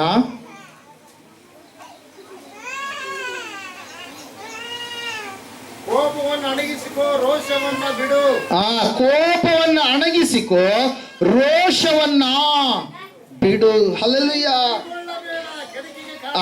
ಉರಿಗೊಳ್ಳಬೇಡ, ಕೆಡುಕಿಗೆ ಕಾರಣವಾದೀತು ಎಂಬುದಾಗಿ ವಾಕ್ಯದಲ್ಲಿ ನಾವು ನೋಡ್ತಾ ಇದ್ದೇವೆ. ವಾಕ್ಯ ಹೇಳ್ತಾ ಇದೆ, ಮೊದಲನೇದಾಗಿ ಪಾಪವನ್ನ ಬಿಟ್ಟಂತ ನೀನು, ಎರಡನೇದಾಗಿ ನಿನ್ನಲ್ಲಿರುವಂತ ಕೋಪ ಯಾವುದಾಗಿದೆಯೋ ಆ ಕೋಪವನ್ನು ಕೂಡ ಸಂಪೂರ್ಣವಾಗಿ ನೀನು ಏನ್ ಮಾಡ್ಬೇಕಂತ ಹೇಳುತ್ತೆ ವಾಕ್ಯ, ಬಿಡಬೇಕಾಗಿದೆ. ನೀನು ಒಂದು ವೇಳೆ ಆ ಕೋಪ ರೋಷವನ್ನ ಬಿಡಲಾರದೆ ಇದ್ರೆ ಅದು ನಿನಗೆ ಏನ್ ಮಾಡುತ್ತಂತೆ, ನಿನ್ನ ಕೆಡಕಿಗೆ ಅದೇನಾಗುತ್ತೆ, ಕಾರಣವಾಗುತ್ತೆ. ಕೋಪದಲ್ಲಿ ಕೊಯ್ದ ಮೂಗು, ಕೋಪದಲ್ಲಿ ಆತುರದಲ್ಲಿ ತೆಗೆದುಕೊಂಡಂತ ನಿರ್ಧಾರಗಳು, ಕೋಪದ ಸಮಯದಲ್ಲಿ ಅವರು ಏನು ಮಾಡ್ತಾರೆ ಏನು ಕೂಡ ಏನಾಗಲ್ರಿ, ಗೊತ್ತಾಗೋದಿಲ್ಲ ಪ್ರೇರ. ಅದರ ಸಲುವಾಗಿ ಕೋಪದ ವಿಷಯದಲ್ಲಿ ಸಂಪೂರ್ಣವಾಗಿ ಸತ್ಯವೇದ ಹೇಳ್ತಾ ಇದೆ ಏನಂತ ಹೇಳಂತಂದ್ರೆ, ಕೋಪ ಮಾಡಬೇಕಾದರೂ ಪಾಪ ಮಾಡಬೇಡಿರಿ ಎಂಬುದಾಗಿ. ಹಲ್ಲೆಲೂಯಾ. Praise Lord. ಕೋಪ ಅದು ನಿನ್ನನ್ನು ಮುಂದೆ ಪಾಪದ ಕಡೆಗೆ ನಡೆಸುವಂತ ಒಂದು ಸ್ಥಿತಿಯಾಗಿ ಕಾಣಿಸುತ್ತೆ. ಎಫೆಸದವರಿಗೆ ಬರೆದ ಪತ್ರಿಕೆಯಲ್ಲಿ ನಾವು ನೋಡ್ತಾ ಇದ್ದೇವೆ, ಕೋಪ ಮಾಡಬೇಕಾದರೂ ಪಾಪವನ್ನು ನೀವು ಮಾಡಬೇಡ್ರಿ. 4:26 ವಚನದಲ್ಲಿ ಅದರ ಕುರಿತಾಗಿ ನಾವು ನೋಡ್ತಾ ಇದ್ದೇವೆ ಪ್ರಿಯರೇ. ಸೂರ್ಯನ ಮುಳುಗುವುದಕ್ಕಿಂತ ಮುಂಚೆ ನಿಮ್ಮ ಸಿಟ್ಟು ತೀರಲಿ ಎಂಬುದಾಗಿ. ಇಲ್ಲಿ ನಾವು ನೋಡುವಾಗ ಎರಡನೇದಾಗಿ ಕೋಪವನ್ನು ನಾವು ಬಿಡಬೇಕು. ಕೋಪವನ್ನು ಬಿಡಲಾರದೆ ಇದ್ರೆ ಕೆಡುಕು ಎನ್ನುವಂಥದ್ದು ಅಲ್ಲಿ ಆಗುತ್ತೆ. ವಾಕ್ಯದಲ್ಲಿ ನಾವು ನೋಡ್ತಾ ಇದ್ದೀವಿ, ಆದಿಕಾಂಡ ಪುಸ್ತಕ 4:5 ವಚನದಲ್ಲಿ, ಕಾಯಿನನಂತೆ ತಮ್ಮನ ಮೇಲೆ ಕೋಪಗೊಂಡ ಕಾರಣಕ್ಕಾಗಿ ಅವನ ಮುಖ ಕಳೆಗುಂದಿತು ಎಂಬುದಾಗಿ. ಯಾಕೆ ತಮ್ಮನ ಮೇಲೆ ಕೋಪಗೊಳ್ತಾ ಇದ್ದಾನೆ? ತಮ್ಮನ ಕಾರ್ಯಗಳು ನೀತಿಯ ಕಾರ್ಯಗಳು, ತನ್ನ ಕಾರ್ಯಗಳು ಅನೀತಿಯ ಕಾರ್ಯಗಳು. ತಮ್ಮನ ಕಾರ್ಯಗಳು ಒಳ್ಳೆಯ ಕಾರ್ಯಗಳು, ದೇವರನ್ನು ಮೆಚ್ಚಿಸುವ ಕಾರ್ಯಗಳು, ನಂಬಿಕೆಯ ಕಾರ್ಯಗಳು. ತನ್ನ ಕಾರ್ಯಗಳಾದರೂ ಅಪನಂಬಿಕೆ ಕಾರ್ಯಗಳಾಗಿ ಇರುವ ಕಾರಣಕ್ಕಾಗಿ ತಮ್ಮನ ಮೇಲೆ ಸುಮ್ಮನೆ ಕೋಪಗೊಂಡಿರ್ತಕ್ಕಂಥ ಕಾಯಿನ ಮುಂದೆ ಆ ಕೋಪದ ಆತ್ಮ ಉಳ್ಳವನಾಗಿ ಇರುವ ಕಾರಣಕ್ಕಾಗಿ ತಮ್ಮನನ್ನು ಏನ್ ಮಾಡಿದರೆ ಅಡವಿಗೆ ಕರೆದುಕೊಂಡು ಹೋಗಿ ಒಡೆದು ಹಾಕುವಂತ ಒಂದು ಕಾರ್ಯ ಕೂಡ ಅಲ್ಲಿ ಏನಾಯ್ತಂತೆ, ಜರುಗಿಸಲ್ಪಡ್ತು ಪ್ರಿಯರೇ. ಹಲ್ಲೆಲೂಯಾ. ವಾಕ್ಯದಲ್ಲಿ ನಾವು ನೋಡ್ತಾ ಇದ್ದೇವೆ, ಸತ್ಯವೇದ ಹೇಳ್ತಾ ಇದೆ, ಸಹೋದರ ಸಹೋದರಿಯೇ, ನೀನು ಕೋಪವನ್ನ ಬಿಡಬೇಕಾಗಿದೆ. ಇವತ್ತಿನ ದಿವಸ ಕೋಪ ಅದು ಪಾಪಕ್ಕೆ ಮೂಲವಾದಂಥ ಸ್ಥಿತಿಯ ಕಡೆಗೆ ನಿನ್ನನ್ನ ನಡೆಸುತ್ತೆ. ಕೆಡುಕು ಆಗುವುದಕ್ಕೆ ಅದು ಪ್ರಾರಂಭ ಎಂಬುದಾಗಿ ನಾವು ನೋಡ್ತಾ ಇದ್ದೇವೆ ಪ್ರಿಯರೇ. ಅದಕ್ಕಾಗಿ ಕೋಪದ ಒಂದು ಕಾರ್ಯ ನಿನ್ನಲ್ಲಿ ಯಾವುದಿದೆಯೋ ಆ ಕೋಪವನ್ನು ನೀನು ಸಂಪೂರ್ಣವಾಗಿ ತ್ಯಜಿಸಬೇಕಾಗಿದೆ, ಬಿಡಬೇಕಾಗಿದೆ. ಸೌಲನು ದಾವೀದನ ಮೇಲೆ ಕೋಪಗೊಂಡ. ದಾವೀದನು ಯುದ್ಧ ಮಾಡುವುದಕ್ಕಾಗಿ ಹೋದಂತ ಸಮಯದಲ್ಲಿ ದಾವೀದನನ್ನು ಅಲ್ಲಿರ್ತಕ್ಕಂಥ ಸ್ತ್ರೀಯರು ಪುರುಷರು ಎಲ್ಲರೂ ಕೂಡ ಹೊಗಳ್ತಾ ಇದ್ದಾರೆ. ಸೌಲನು 1000 ಗಟ್ಟಲೆ ಕೊಂದರೆ ದಾವೀದನಾದರೂ 10,000 ಗಟ್ಟಲೆ ಕೊಂದನೆ ಎಂಬುದಾಗಿ. ಮೊದಲ ಸಮುವೇಲನ ಪುಸ್ತಕದಲ್ಲಿ 18ನೇ ವಚನದಲ್ಲಿ ನಾವು ನೋಡ್ತಾ ಇದ್ದೇವೆ. ಈ ಮಾತುಗಳನ್ನು ಕೇಳಿ ಸೌಲನು ಬಹಳ ಕೋಪಗೊಂಡ. ದಾವೀದನು ನನಗೂ ಏನು ವ್ಯತ್ಯಾಸ, ಸಿಂಹಾಸನದ ಹೊರತಾಗಿ ಅವನೇ ರಾಜನ ರೀತಿಯಲ್ಲಿ ಕಾಣಿಸ್ತಾ ಇದ್ದಾನಲ್ವಾ ಎಂಬುದಾಗಿ. ಹಲ್ಲೆಲೂಯಾ. ಇಲ್ಲಿ ನಾವು ನೋಡ್ತಾ ಇದ್ದೇವೆ ಪ್ರಿಯ, ದೇವರ ವಾಕ್ಯ ಹೇಳ್ತಾ, ಸತ್ಯವೇದ ಹೇಳ್ತಾ ಇದೆ ಸ್ಪಷ್ಟವಾಗಿ ಏನಂತ ಹೇಳಿದ್ರೆ, ನಾವು ಎರಡನೇದಾಗಿ ಕೋಪವನ್ನ ಬಿಡಬೇಕು. ಕೋಪವನ್ನ ಬಿಡುವುದರಿಂದ ಮುಂದೆ ಏನಾಗುತ್ತೆ ಅಂದ್ರೆ ಅದು ಕೋಪ. ನಾವು ಯಾಕೋಬನ ಪತ್ರಿಕೆ 1ನೇ ಅಧ್ಯಾಯ 20ನೇ ವಚನದಲ್ಲಿ ನಾವು ನೋಡ್ತಾ ಇದ್ದೇವೆ, ಆ ಕೋಪ ದೇವರಿಗೆ ಮೆಚ್ಚುಗೆಯಾಗಿರುವಂತ ನೀತಿಗೆ ಅದು ಏನಾಗಲ್ಲಂತೆ. ಸರ್ ಓದ್ತೀರಾ? ಯಾಕೋಬನ ಪತ್ರಿಕೆ 1ನೇ ಅಧ್ಯಾಯ 20ನೇ ವಚನ. ಮನುಷ್ಯನ ಕೋಪವು ದೇವರಿಗೆ ಮೆಚ್ಚುಗೆಯಾಗಿರುವ ನೀತಿಗೆ ಅನುಕೂಲವಾಗುವುದಿಲ್ಲ. ಯಾವುದಕ್ಕೆ ಅನುಕೂಲ ಆಗಲ್ರಿ? ದೇವರು ಮೆಚ್ಚುವಂಥದ್ದೇನು? ನೀತಿ. ಆ ನೀತಿಗೆ ಅನುಕೂಲವಾಗಲಾರದ ಹಾಗೆ ನಿನ್ನಲ್ಲಿರುವಂಥ ಕೋಪ ಏನ್ ಮಾಡುತ್ತೆ? ಅದು ಅಡ್ಡಿಯನ್ನ ಉಂಟು ಮಾಡುತ್ತೆ. ಅದಕ್ಕಾಗಿ ಇವತ್ತಿನ ದಿವಸ ನಿನಗೆ ಯಾವ ವಿಷಯದಲ್ಲಿ ಕೋಪ ಇದೆಯೋ, ಮನುಷ್ಯನ ಕೋಪ, ದೇವರ ಕೋಪ ಬೇರೆ, ಮನುಷ್ಯರ ಕೋಪ ಬೇರೆ. ದೇವರು ನಮ್ಮ ಮೇಲೆ ಕೋಪಗೊಂಡಿರೋದಕ್ಕೆ ಅದರ ಹಿಂದೆ ಒಂದು ಒಳ್ಳೆಯ ಉದ್ದೇಶ ಎನ್ನುವಂಥದ್ದು ಇರುತ್ತೆ. ನಾವು ತಪ್ಪು ಮಾಡಿದಾಗ, ಪಾಪ ಮಾಡಿದಾಗ, ದಾರಿ ತಪ್ಪಿ ನಡೆದಂಥ ಸಮಯದಲ್ಲಿ ದೇವರು ನಮ್ಮ ಮೇಲೆ ಏನು ಮಾಡ್ತಾನೆ? ಕೋಪಗೊಳ್ತಾನೆ ಪ್ರಿಯರೇ. ಹಲ್ಲೆಲೂಯಾ. ಆದರೂ ಕೂಡ ಕೆಲವೊಂದು ಸಂದರ್ಭದಲ್ಲಿ ಮೋಶೆ ಹೇಳ್ತಾನೆ, ದೇವರು ಕೋಪಗೊಂಡ ಸಮಯದಲ್ಲಿ ಮೋಶೆ ಪ್ರಾರ್ಥನೆ ಮಾಡಿದಾಗ, ದೇವರಿಗೆ ಮನವಿಯನ್ನು ಸಲ್ಲಿಸಿದಾಗ ದೇವರು ತನ್ನ ಕೋಪವನ್ನು ಏನು ಮಾಡಿದ? ಸಮಾಧಾನ ಪಡಿಸ್ಕೊಂಡು. ಈಗ ದೇವರು ಕೋಪ ಮಾಡಿದ ಏನು ಮಾಡ್ತಾ ಇದ್ದಾನಂತೆ? ದೀರ್ಘ ಶಾಂತಿಯಿಂದ ಆತನ ಕಾಯ್ತಾ ಇದ್ದಾನೆ. ಎಲ್ಲಾ ಜನರು ತನ್ನ ಕಡೆಗೆ, ಎಲ್ಲಾ ಮನುಷ್ಯರು ತನ್ನ ಕಡೆಗೆ ತಿರುಗಿಕೊಳ್ಳಬೇಕು ಅಂತೇಳಿ ದೇವರು ಕಾಯ್ತಾ ಇದ್ದಾನೆ. ದೇವರು ಮುಂದೆ ತನ್ನ ಉಗ್ರ ಕೋಪವನ್ನ ಪ್ರದರ್ಶಿಸುವಂತ ಒಂದು ಸಮಯ, ಒಂದು ಕಾಲ ಇದೆ. ಆ ಸಮಯ, ಆ ಕಾಲದಲ್ಲಿ ಆತನಿಗೆ ಎಲ್ಲರಿಗೂ ಕೂಡ ಸರಿಯಾದ ರೀತಿಯಲ್ಲಿ ಏನ್ ಮಾಡ್ತಾನಂತ್ರಿ, ತೀರ್ಪನ್ನು ಕೊಡ್ತಾನೆ ಪ್ರಿಯರೇ. ಪ್ರತಿಯೊಬ್ಬ ಮನುಷ್ಯರು ಆತನ ಮುಂದೆ ಯಥಾವತ್ತಾಗಿ ಏನ್ ಮಾಡ್ತಾರೆ, ನಿಂತುಕೊಳ್ತಾರೆ ಪ್ರಿಯರೇ. ಆದರೆ ಆತನನ್ನು ನಂಬಿದವರಿಗೆ ಖಂಡಿತವಾಗಿ ಆ ಒಂದು ಕೋಪದಲ್ಲಿ ಪಾಲು ಎನ್ನುವಂಥದ್ದು ಇರೋದಕ್ಕೆ ಸಾಧ್ಯ ಇಲ್ಲ. ಅದರ ಸಲುವಾಗಿ ಮೊದಲನೇ ತೆಸಲೋನಿಕರಿಗೆ ಬರೆದ ಪತ್ರಿಕೆ 1ನೇ ಅಧ್ಯಾಯ 10ನೇ ವಚನದಲ್ಲಿ ನಾವು ನೋಡುವಾಗ ಸತ್ಯವೇದ ಈ ರೀತಿಯಾಗಿ ಹೇಳ್ತಾ ಇದೆ. ಒಂದ್ಸಾರಿ ನಾವು ಓದಿಕೊಳ್ಳೋಣ. ದೇವರ ಕೋಪ ಗೊತ್ತೀರಾ? 1ನೇ ಅಧ್ಯಾಯ 10ನೇ ವಚನ. ಆತನು ಸತ್ತವರೊಳಗಿಂದ ಎಬ್ಬಿಸಿದಂತ ಆಕಾಶದೊಳಗಿಂದ ಬರುವಂತ ಆತನ ಕುಮಾರನನ್ನ ಎದುರು ನೋಡುವವರಾದಿರಿ ಅಂತಲೂ ತಿಳಿಸುತ್ತಾರೆ. ಈ ಯೇಸು ಮುಂದೆ ಬರುವ ದೈವ ಕೋಪದಿಂದ ನಮ್ಮನ್ನ ತಪ್ಪಿಸುವ ಆತನು. ದೇವರ ಕೋಪದಿಂದ ನಮ್ಮನ್ನ ತಪ್ಪಿಸೋದಕ್ಕೆ ದೇವರು ನರಾವತಾರಿಯಾಗಿ ಈ ಲೋಕಕ್ಕೆ ಹೊರಟು ಬಂದಿದ್ದಾನೆ ಪ್ರಿಯರೇ. ಹಲ್ಲೆಲೂಯಾ. ಮುಂದೆ ದೇವರು ತನ್ನ ಕೋಪವನ್ನ, ಉಗ್ರ ಕೋಪವನ್ನ ಪ್ರದರ್ಶಿಸುವಂತಹ ದಿನ ಒಂದಿದೆ. ಅದಕ್ಕಾಗಿ ಇವತ್ತು ನೀವು ಆ ಕೋಪದಿಂದ ತಪ್ಪಿಸಿಕೊಳ್ಳಬೇಕಾದ್ರೆ ಯೇಸು ಕ್ರಿಸ್ತನನ್ನು ನಂಬಿ ನಿಮ್ಮಲ್ಲಿರ್ತಕ್ಕಂಥ ಕೋಪ ರೋಷವನ್ನ ಬಿಟ್ಟು ಸಂಪೂರ್ಣವಾಗಿ ನೀವು ದೇವರ ಮಕ್ಕಳಾಗಿ ಜೀವಿಸಬೇಕು ಪ್ರಿಯರೇ. ಯಾಕಂದ್ರೆ ಕೋಪವನ್ನು ಬಿಡಲಾರದೆ ಇದ್ದರೆ ಕೋಪ ಅದು ಮುಂದೆ ಕೆಡುಕಿಗೆ ಏನಾಗುತ್ತೆ, ಕಾರಣವಾಗುತ್ತೆ ಪ್ರಿಯರೇ. Hallelujah, praise. ಅದಕ್ಕಾಗಿ ಮೊದಲನೇದಾಗಿ ನಾವು ಪಾಪವನ್ನು ಬಿಡಬೇಕಾಗಿದೆ. ಎರಡನೇದಾಗಿ ಕೋಪವನ್ನು ಬಿಡಬೇಕಾಗಿದೆ. ಕೋಪವನ್ನು ಬಿಡಲಾರದೆ ಕೋಪ ಮಾಡಿರ್ತಕ್ಕಂಥ ಕಾಯಿನ ತಮ್ಮನನ್ನ ಕೊಂದ್ರೆ ಸೌಲನಾದ್ರೂ ಅಸಮಾಧಾನಿತನಾಗಿ ದುರಾತ್ಮವನ್ನು ಹೊಂದಿಕೊಂಡು ಸಮಾಧಾನವಿಲ್ಲಾರ್ದಂಥ ಸ್ಥಿತಿಯಲ್ಲಿ ಏನ್ ಮಾಡಿದ್ರಿ, ಜೀವಿಸಿದ ಪ್ರಿಯರೇ. ಯಾರ್ರೀ? ಕೋಪ ಮಾಡಿಕೊಂಡ ಅರಸನಾದಂಥ ಸೌಲನು ಪ್ರಿಯರೇ. ಅದರ ಸಲುವಾಗಿ ವಾಕ್ಯ ಹೇಳ್ತಾ ಇದೆ, ಅನುಕೂಲವಾಗಿ ಇರುವುದಿಲ್ಲ. ಯಾರ ಕೋಪ ಅಂತೆ? ಮನುಷ್ಯರ ಕೋಪ ದೇವರ ನೀತಿಗೆ ಅನುಕೂಲವಾಗಿ ಇರೋದಿಲ್ಲ ಪ್ರಿಯರೇ. ಮೂರನೇದಾಗಿ ಸಮಯದಲ್ಲಿ ನಾವು ನೋಡೋಣ, ನಾವು ಯಾವುದನ್ನ ಬಿಡಬೇಕಾಗಿದೆ. ಜ್ಞಾನೋಕ್ತಿಗಳ ಪುಸ್ತಕ 3ನೇ ಅಧ್ಯಾಯ 7ನೇ ವಚನದಲ್ಲಿ ನಾವು ನೋಡ್ತಾ ಇದ್ದೇವೆ, ಕೆಟ್ಟದ್ದನ್ನು ನಾವು ಬಿಡಬೇಕಾಗಿದೆ. ಒಂದ್ಸಾರಿ ಓದ್ತೀರಾ? ಜ್ಞಾನೋಕ್ತಿಗಳ ಪುಸ್ತಕ 3ನೇ ಅಧ್ಯಾಯ 7ನೇ ವಚನ.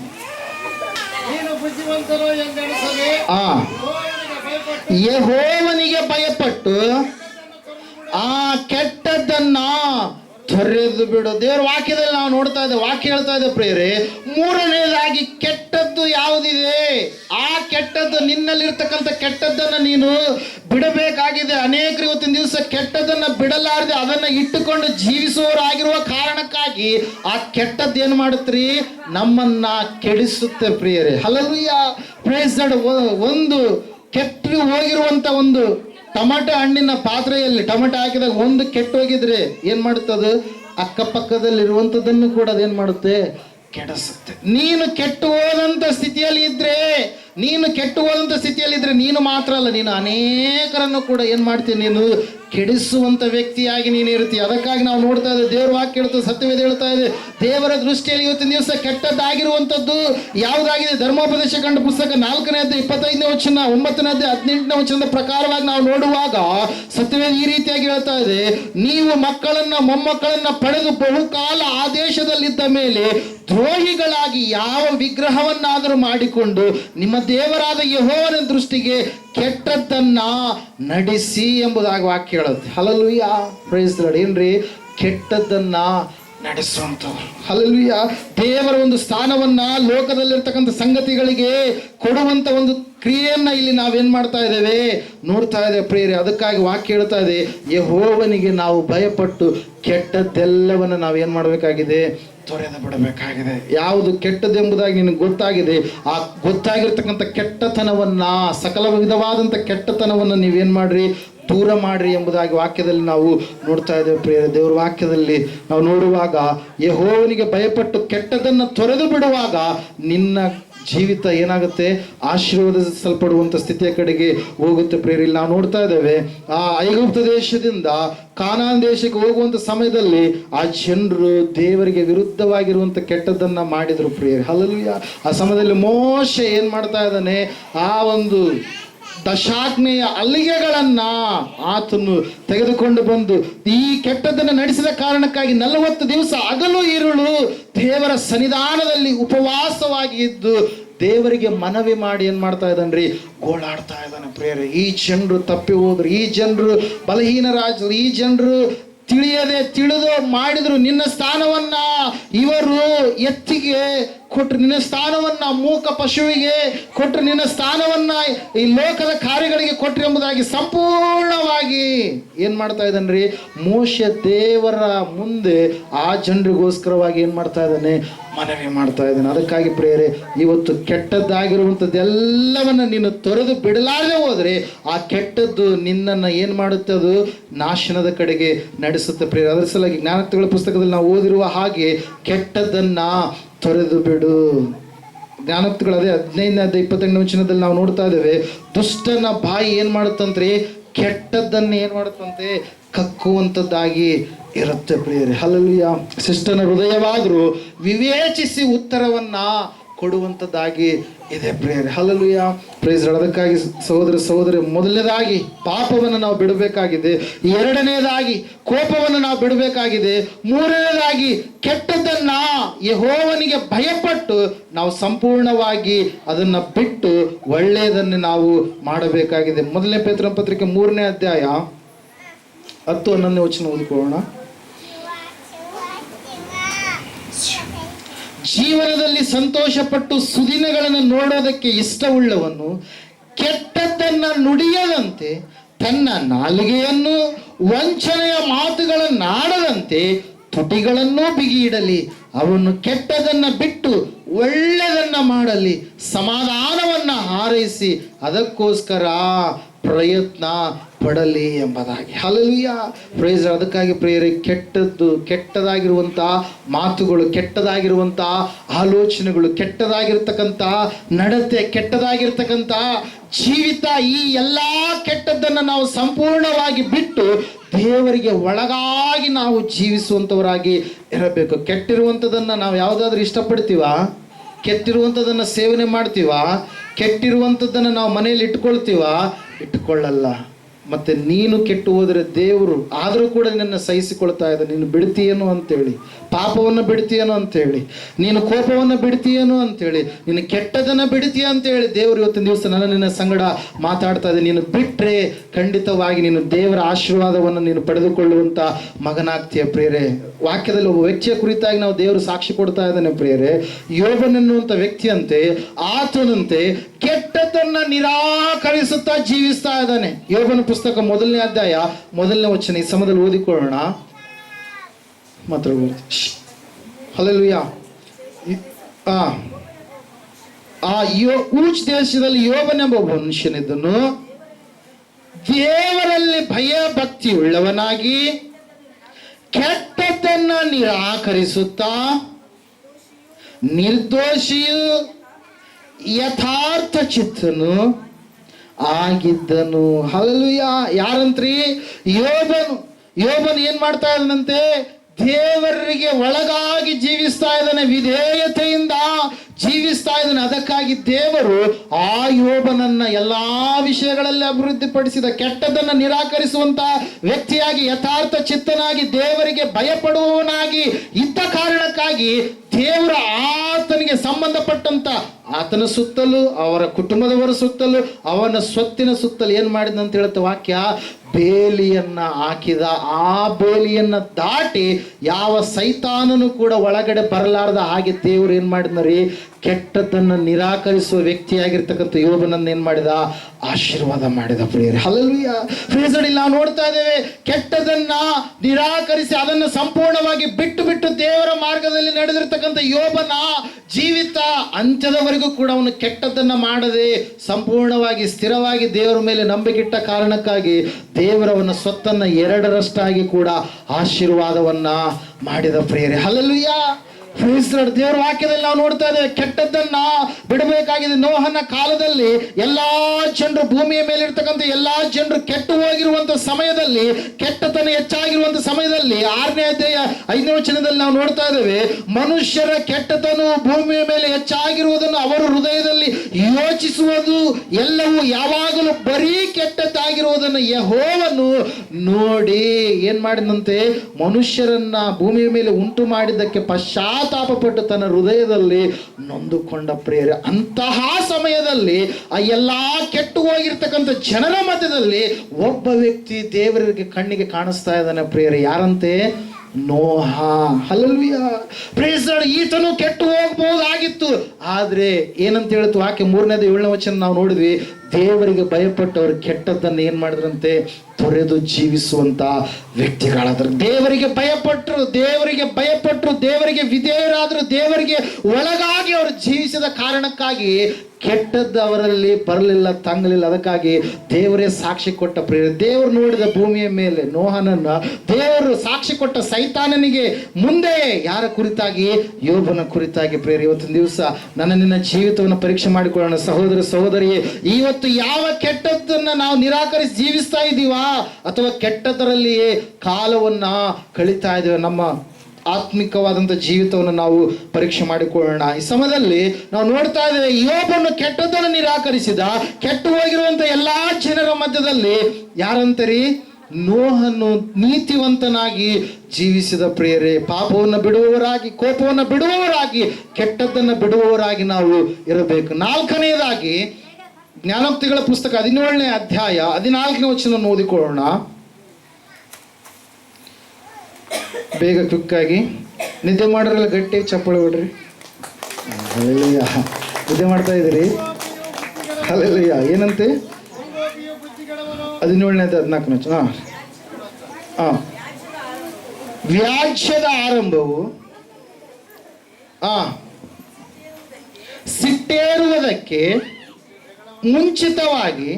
ಮುಂಚೆಯೇ ಜಗಳವನ್ನ ಬಿಟ್ಟು ಬಿಡು ಎಂಬುದಾಗಿ. ಇಲ್ಲಿ ನಾವು ನೋಡ್ತಾ ಇದ್ದೇವೆ, ದೇವರ ವಾಕ್ಯ ಹೇಳ್ತಾ, ಸತ್ಯವೇದ ಹೇಳ್ತಾ ಇದೆ ಪ್ರಿಯರೇ, ಜಗಳ, ವ್ಯಾಜ್ಯ ಇವುಗಳನ್ನ ಬಿಟ್ಟು ನಾವು ಜೀವಿಸಬೇಕಾಗಿದೆ. ದೇವರ ವಾಕ್ಯದಲ್ಲಿ ನಾವು ನೋಡುವಾಗ ಸಿಟ್ಟೇರೋದಕ್ಕಿಂತ ಮುಂಚಿತವಾಗಿಯೇ, ವ್ಯಾಜ್ಯ ಬರೋದಕ್ಕಿಂತ ಮುಂಚಿತವಾಗಿಯೇ ಅದನ್ನ ನೀನು ಬಿಟ್ಟು ಬಿಡು.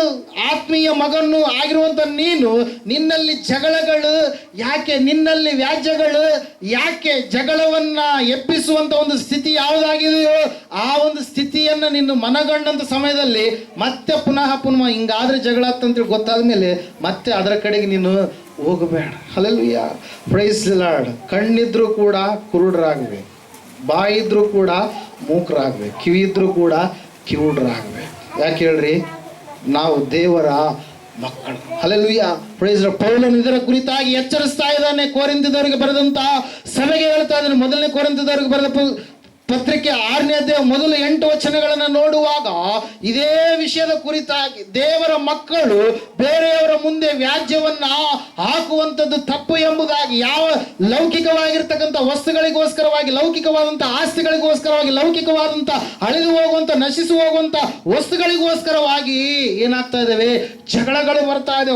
ಹೊಲದ ಸಮಸ್ಯೆಗಳು, ಕುಟುಂಬದ ಸಮಸ್ಯೆಗಳು, ಬಂಗಾರ, ಆಭರಣ, ಹಣ, ಇದ್ರ ಸಲುವಾಗಿ ಜಗಳ. Hallelujah, praise the Lord. ಅದನ್ನು ಬಿಟ್ಟು ಬಂದಂಥವು ಅವು ನಮಗೇನಲ್ಲ, ನಾವು ಬದುಕುವುದಕ್ಕಾಗಿ ಮಾತ್ರ ಅವು ಬೇಕು. Hallelujah, praise the Lord. ಬದುಕುವುದಕ್ಕೆ ಬೇಕು ಹಣ, ಹಣಕ್ಕಾಗಿ ಬದುಕುವಂಥದ್ದು ಕೆಟ್ಟ ಗುಣ. ಒಬ್ಬರು ರಾಗ ಹಾಡಿದ್ದಾರೆ. ಹಲ್ಲೆಲೂಯಾ, ಒಳ್ಳೆ ಹಾಡು. ಹಲ್ಲೆಲೂಯಾ. ಹಣ ಹಣ ಹಣ ಹಣ ಶಬ್ದವ ಕೇಳು ಜಣ ಜಣ, ಅದರ ಹಿಂದೆ ನೀ ಹೋದರೆ ನೋಡು ಬರುವುದು ನಿನಗೆ ಮರಣ. ಹಣ ಹಣ ಹಣ ಹಣ ಶಬ್ದವ ಕೇಳು ಜಣ ಜಣ, ಅದರ ಹಿಂದೆ ನೀ ಹೋದರೆ ನೋಡು ಬರುವುದು ನಿನಗೆ ಮರಣ. ಬದುಕುವುದಕ್ಕೆ ಬೇಕು ಹಣ, ಹಣಕ್ಕಾಗಿ ಬದುಕೋದು ಕೆಟ್ಟ ಗುಣ. ಬದುಕುವುದಕ್ಕೆ ಬೇಕು ಹಣ, ಹಣಕ್ಕಾಗಿ ಬದುಕೋದು ಕೆಟ್ಟ ಗುಣ. ಹಣ ದಾಸೆಯಿಂದ ದೂರವಿದ್ದರೆ ಅದುವೇ ಭಕ್ತನ ಶ್ರೇಷ್ಠ ಗುಣ. ಹಣ ದಾಸೆಯಿಂದ ದೂರವಿದ್ದರೆ ಅದುವೇ ಭಕ್ತನ ಶ್ರೇಷ್ಠ ಗುಣ. ಹಣ ಹಣ ಹಣ ಹಣ ಶಬ್ದವ ಕೇಳು ಜಣ ಜಣ, ಅದರ ಹಿಂದೆ ನೀ ಹೋದರೆ ನೋಡು ಬರುವುದು ನಿನಗೆ ಮರಣ. Hallelujah, praise lord. ಗೆಹಜಿ ಏನ್ ಮಾಡಿದಂತೆ? ನಾಮಾನನ ತಂದಿರ್ತಕ್ಕಂಥ ಬಹುಮಾನಗಳ ಮೇಲೆ ಆಸೆ ಇಟ್ಟು ನಾಮಾನನ ಹಿಂಬಾಲಿಸಿ ಹೋದ ಪ್ರಿಯರೇ. ಅಲ್ಲೆಲ್ಲ ಯಾರ್ರೀ? ಗೆಹಜಿ. ಯಾರು ಹಿಂಬಾಲಿಸಿ ಹೋದ? ನಾಮಾನನನ್ನ ಹಿಂಬಾಲಿಸಿ ಓಡ್ತಾ ಇದ್ದಾನೆ. ಎಲ್ಲಿದ್ದಾನೆ ಆತ? ಮಠದಲ್ಲಿದ್ದಾನೆ. ಆತಗೆ ಯಾಕೆ ಬೇಕು ಅವೆಲ್ಲ? ಹಲ್ಲೆಲೂಯಾ. ಲೋಕದಲ್ಲಿ ಆಸ್ತಿಯನ್ನು ಸಂಪಾದನೆ ಮಾಡಿಕೊಳ್ಳುವಂಥದ್ದು ಮುಖ್ಯ ಅಲ್ಲ. ನಾವು ಆತ್ಮಗಳನ್ನು ಸಂಪಾದನೆ ಮಾಡಿಕೊಳ್ಳುವಂಥವರು ಆಗಬೇಕು. ಆತ್ಮ ಸಂಪಾದನೆಯೇ ಶ್ರೇಷ್ಠ. ಅಲ್ಲಿ ದೇವರು ಇಲ್ಲಿ ಈ ಲೋಕದಲ್ಲಿ ಯಾವುದನ್ನು ಸಂಪಾದನೆ ಮಾಡಿರುವಂಥದ್ದು ನೋಡಲ್ಲ. ಅಲ್ಲಲ್ಯ, ದೇವರಿಗೋಸ್ಕರವಾಗಿ, ದೇವರ ರಾಜ್ಯಕ್ಕೋಸ್ಕರವಾಗಿ, ದೇವರ ನೀತಿಗೋಸ್ಕರವಾಗಿ ನೀನು ಏನೇನು ಪ್ರಯಾಸ ಪಟ್ಟಿದ್ಯೋ ಅದು ಮಾತ್ರ ಅಲ್ಲಿ ಲೆಕ್ಕಿಸಲ್ಪಡುತ್ತೆ. ಆ ತಕ್ಕಡಿಯಲ್ಲಿ, ದೇವ್ರ ತಕ್ಕಡಿ, ಲೋಕದ ತಕ್ಕಡಿ ಅಲ್ಲ. ಅಲ್ಲಲ್ಯ, ಲೋಕದವ್ರು ಏನು ಮಾಡ್ತಾರೆ? ಕಾರ್ ನೋಡ್ತಾರೆ. ಲೋಕದವ್ರು ಏನು ಮಾಡ್ತಾರೆ? ಬಂಗ್ಲೆ ನೋಡ್ತಾರೆ. ಲೋಕದವ್ರು ಏನು ಮಾಡ್ತಾರೆ? ಹೊಲಗಳು ನೋಡ್ತಾರೆ. ಲೋಕದವ್ರು ಏನು ಮಾಡ್ತಾರೆ? ಗೌರ್ಮೆಂಟ್ ಸ್ಯಾಲ್ರಿನ, ಪ್ರೈವೇಟ್ ಜಾಬ್ ಅಂತೇಳಿ ನೋಡ್ತಾರೆ. ಲೋಕದವ್ರು ಏನು ಮಾಡ್ತಾರೆ ರೀ? ಲೋಕದ ಕಾರ್ಯಗಳನ್ನು ನೋಡ್ತಾರೆ. ತಕ್ಕಡಿ ತೂಕ ಮಾಡ್ತಾರೆ. ಭಾಳ ಚೆನ್ನಾಗದಾರ, ಸ್ಟ್ಯಾಂಡರ್ಡ್ ಆಗಿದ್ದಾರೆ. ಅವ್ರ ಮನೆಯಲ್ಲಿ ಎಲ್ಲ ವಸ್ತುಗಳಿದಾವ. ಬಟ್ಟೆ ಒಗೆಯೋಕ್ಕೆ ವಾಷಿಂಗ್ ಮಿಷಿನ್ ಐತಿ, ದೂರದ ಕಡೆಗೆ ಹೋಗೋಕ್ಕೆ ಕಾರ್ ಐತಿ, ಒಳ್ಳೆಯ ಹೊಲಗಳ ಬೆಳೆ ಇದಾವೆ. ಎಲ್ಲರೂ ಕೂಡ ಸ್ಯಾಲ್ರಿ ಜಾಬ್ ಮಾಡುವಂಥವ್ರೆ ಅಂತೇಳಿ. ಅಲ್ಲಲ್ವಿಯ, ಅದು ಮನುಷ್ಯರ ದೃಷ್ಟಿಯಲ್ಲಿ. ದೇವ್ರ ದೃಷ್ಟಿಯಲ್ಲಿ ಏನ್ರಿ? ಆತನ ರಾಜ್ಯಕ್ಕಾಗಿ, ಆತನ ನೀತಿಗಾಗಿ ಯಾರು ತವಕ ಪಡ್ತಾರೋ ಅವರೇ ದೇವರ ದೃಷ್ಟಿಯಲ್ಲಿ ಅಮೂಲ್ಯವಾಗಿರುವಂಥವ್ರು. ಹಲ್ಲೆಲೂಯ. ಫ್ರೆಂಡ್ಸ್, ನಾವು ನೋಡ್ತಾ ಇದ್ದೇವೆ, ದೇವರ ವಾಕ್ಯ ಹೇಳ್ತದೆ, ಸತ್ಯವೇದ ಹೇಳ್ತಾ ಇದೆ, ಲೌಕಿಕವಾದಂಥ ಕಾರ್ಯಗಳಿಗೋಸ್ಕರವಾಗಿಯೇ ವ್ಯಾಜ್ಯಗಳು, ಲೌಕಿಕವಾದಂಥ ಕಾರ್ಯಗಳಿಗೋಸ್ಕರವಾಗಿಯೇ ಜಗಳಗಳು ಬರುವಾಗ ಅವು ಎದುರು ಸಲುವಾಗಿ ಬರ್ತಾ ಇದ್ದಾವೆ. ಲೋಕದ ಕಾರ್ಯಗಳ ನಿಮಿತ್ತವಾಗಿ, ಆಸ್ತಿ ಆಗಿರ್ಬೋದು, ಹಣ ಆಗಿರ್ಬೋದು, ಹಕ್ಕುಗಳಿಗೋಸ್ಕರವಾಗಿರ್ಬೋದು, ಇಲ್ಲಾಂದ್ರೆ ನನಗೆ ಸಂಬಂಧಪಟ್ಟಿರುವಂಥ ವಿಷಯಗಳಿಗೋಸ್ಕರವಾಗಿರ್ಬೋದು, ಅಳಿದು ಹೋಗುವಂಥದ್ದೇ. ಯಾವುದು ಇಲ್ಲಿ ಸ್ಥಿರವಾಗಿ ಯಾವುದಿದೆ? ಭೂಮಿ ಕೂಡ ಅಳಿದು ಹೋಗುತ್ತೆ, ಆಕಾಶವು ಕೂಡ ಅಳಿದು ಹೋಗುತ್ತೆ ಎಂಬುದಾಗಿ ದೇವರು ಹೇಳಿದಾಗ, ಅಳಿದು ಹೋಗಲಾರದಂಥ ಆಸ್ತಿ ಆಗಿರ್ತಕ್ಕಂಥ ಯೇಸು ಕ್ರಿಸ್ತನನ್ನು ನಾವು ಸಂಪಾದನೆ ಮಾಡಿಕೊಂಡು ಜೀವಿಸಬೇಕೆ ಹೊರತಾಗಿ ಕೇವಲ ಲೌಕಿಕವಾಗಿರ್ತಕ್ಕಂಥ ಕ್ರಿಯೆಗಳಿಗೋಸ್ಕರವಾಗಿ ನಾವೇನು ಮಾಡಬಾರ್ದ್ರಿ? ಜಗಳಗಳನ್ನು, ವ್ಯಾಜ್ಯಗಳನ್ನು ತಂದುಕೊಳ್ಳಬಾರ್ದು. ಅಲ್ಲಿ ಕೊರಿಂಥದವರಿಗೆ ಬರೆದ ಪತ್ರಿಕೆಯಲ್ಲಿ ನಾವು ನೋಡ್ತಾ ಇದ್ದೇವೆ, ಪೌಲನು ಸ್ಪಷ್ಟವಾಗಿ ಹೇಳ್ತಾ ಇದ್ದಾನೆ, ಹೊರಗಿನವರ ಮುಂದೆ ನಿಮ್ಮ ವ್ಯಾಜ್ಯಗಳನ್ನು ಯಾಕೆ ತೆಗೆದುಕೊಂಡು ಹೋಗ್ತೀರಿ? ನಿಮಗೆ ಯಾವ ಜಾಣ ವ್ಯಕ್ತಿ ಇಲ್ವಾ ನಿಮ್ಮ ನ್ಯಾಯಗಳನ್ನು ಬಗೆಹರಿಸಿ ಕೊಳ್ಳೋದಕ್ಕೆ ಎಂಬುದಾಗಿ. ಹಲ್ಲೆಲೂಯ. ನಾವು ನೋಡ್ತಾ ಇದ್ದೇವೆ ಪ್ರಿಯರೇ, ವ್ಯಾಜ್ಯದ ಆರಂಭ ಅದು ಎಲ್ಲಿರಿ? ಕೇವಲ ಲೌಕಿಕವಾದಂಥ ಸಂಗತಿಗಳಿಗೋಸ್ಕರವಾಗಿ ಆಗಿರುತ್ತೆ ಪ್ರಿಯರೇ. ಹಲ್ಲೆಲೂಯ. ಸಿಟ್ಟು ಮಾಡ್ರಿ, ಕೋಪ ಮಾಡ್ರಿ, ಯಾವುದ್ರ ಸಲುವಾಗಿ? ಆತ್ಮಿಕ ವಿಷಯಗಳಿಗೋಸ್ಕರವಾಗಿ, ಶಾರೀರಿಕ ವಿಷಯಗಳಿಗೋಸ್ಕರವಾಗಿ ಅಲ್ಲ ಪ್ರೇರೆ. ಅಯ್ಯೋ, ಮೊದಲು ನೀನು ಪ್ರಾರ್ಥನೆ ಮಾಡ್ತಾ ಇಲ್ಲ, ಈಗ ಪ್ರಾರ್ಥನೆ ಮಾಡು, ಅದ್ರ ಸಲುವಾಗಿ ನೀನು ಕೋಪ ಮಾಡು. ಹಲ್ಲೆಲೂಯ. ನಿನ್ನ ನಂಬಿಕೆಯನ್ನು ಕಟ್ಟಿಗೆ, ಅದ್ರ ಸಲುವಾಗಿ ನೀನು ಕೋಪ ಮಾಡು. ಕೇವಲ ಲೌಕಿಕವಾದಂಥ ವಿಷಯಗಳಿಗೋಸ್ಕರವಾಗಿ ಕೋಪ ಮಾಡಬೇಡ. ಅದ್ರ ಸಲುವಾಗಿ ನಾವು ನೋಡ್ತಾ ಇದ್ದೀವಿ, ಯೇಸು ಸ್ವಾಮಿ ಅವರು ಕೂಡ ಹೇಳ್ತಾ ಇದ್ದಾರೆ, ವ್ಯಾಜ್ಯ ಜಗಳ ಇರಲಾರ್ದಾಗ ಮೊದಲನೇದಾಗಿ ನೀನೇನು ಮಾಡಬೇಕು? ಸಂಧಾನ ಮಾಡಿಕೊಳ್ಳಬೇಕಂತೇಳಿ. ಮತ್ತಾಯ ಬರೆದ ಸುವಾರ್ತೆ 5ನೇ ಅಧ್ಯಾಯ 25-26 ವಚನಗಳಲ್ಲಿ ನಾವು ನೋಡುವಾಗ, ನೀನು ಕಾಣಿಕೆಯನ್ನು ತೆಗೆದುಕೊಂಡು ಸನ್ನಿಧಾನಕ್ಕೆ ಬರ್ತಾ ಇದೀಯ ನಿಜ, ಆದರೆ ಅಲ್ಲಿ ಓದ್ತಿರ ಒಂದ್ಸಾರಿ,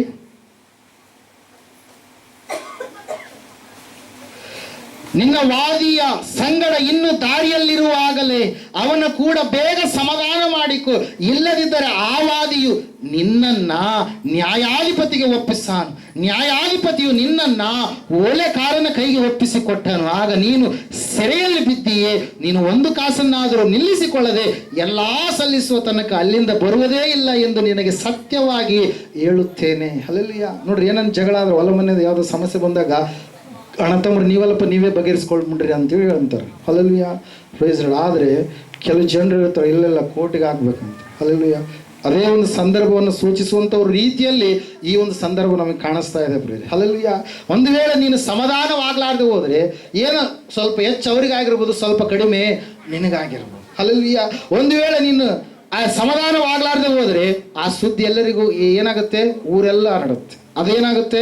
ನೀನು ನಿನಗೆ ವಾದಿಯಾಗಿರುವಂಥವನು ನ್ಯಾಯಾಧಿಪತಿಯ ಬಳಿಗೆ ಹೋದಂಥ ಸಮಯದಲ್ಲಿ, ಓಲೆಕಾರನ ಕೈಗೆ ಒಪ್ಪಿಸಿಕೊಟ್ಟಂಥ ಸಮಯದಲ್ಲಿ ತಪ್ಪು ನಿನ್ನದಾಗಿದ್ರೆ ನೀನೇನಾಗ್ತೀಯ? ಸೆರೆಮನೆಗೂ ಕೂಡ ಹಾಕಲ್ಪಡುವಂಥ ವ್ಯಕ್ತಿ ಆಗ್ತೀಯ. ಹಣ ಎಲ್ಲ ಕಳೆದುಕೊಳ್ಬೇಕಾಗಿತ್ತು. ಕೋರ್ಟ್ಗೆ ಹಾಕ್ಬಿಟ್ರಪ್ಪ, ವಕೀಲರಿಗೆ ದುಡ್ಡು ಆಯ್ತು, ಕೋರ್ಟಿಗೆ ಹಾಕಿ ಇದ್ದ ಆಸ್ತಿ ಸಮೇತ ಕಳ್ಕೊಂಡ್ಬಿಟ್ರೆ ಅಂತೇಳಿ ಎಷ್ಟು ಜನರ ಬಾಯಿಂದ ಆಡಿರುವಂಥದ್ದನ್ನು ನೀವು ಕೇಳಿಸ್ಕೊಂಡಿಲ್ಲ, ನಾವು ಕೇಳಿಸ್ಕೊಂಡಿಲ್ಲ. ಹಲ್ಲೆಲೂಯಾ. Praise Lord. ಆದರೆ ವಾಕ್ಯ ಹೇಳ್ತಾ ಇದೆ, ನೀನು ಸಮಾಧಾನ ಮಾಡಿಕೊಳ್ಳಬೇಕಾಗಿದೆ. ನೀನು ಜಗಳದ ವಿಷಯವಾಗಿ ಮುಂದೆ ಇರಬೇಡ. ಜಗಳವನ್ನ, ವ್ಯಾಜ್ಯಗಳನ್ನ ಬಿಟ್ಟು ಬಿಡು ಎಂಬುದಾಗಿ ವಾಕ್ಯ ಹೇಳ್ತಾ ಇದೆ ಸ್ಪಷ್ಟವಾಗಿ. ಹಲ್ಲೆಲೂಯಾ. Praise lord. ಸ್ವಾಮಿಯು ಕೂಡ ಸಂಧಾನವನ್ನೇ ಇಷ್ಟಪಟ್ಟಿದ್ದಾನೆ ಹೊರತಾಗಿ ಜಗಳ ವ್ಯಾಜ್ಯವನ್ನು ಆತನು ಇಷ್ಟಪಡಲಿಲ್ಲ. ಪತ್ರಿಕೆಯಲ್ಲಿ ಕೂಡ ಪೌಲನು ಕೂಡ ಇದೇ ವಿಷಯವನ್ನು ಹೇಳಿದ್ದಾನೆ ಹೊರತಾಗಿ ಮತ್ತೊಂದು ಅಲ್ಲ ಪ್ರಿಯರೇ. 1 ಕೊರಿಂಥ ತೆಗೆದಿದ್ದೀರಾ? 6ನೇ ಅಧ್ಯಾಯ ಮೊದಲ 8 ವಚನಗಳು.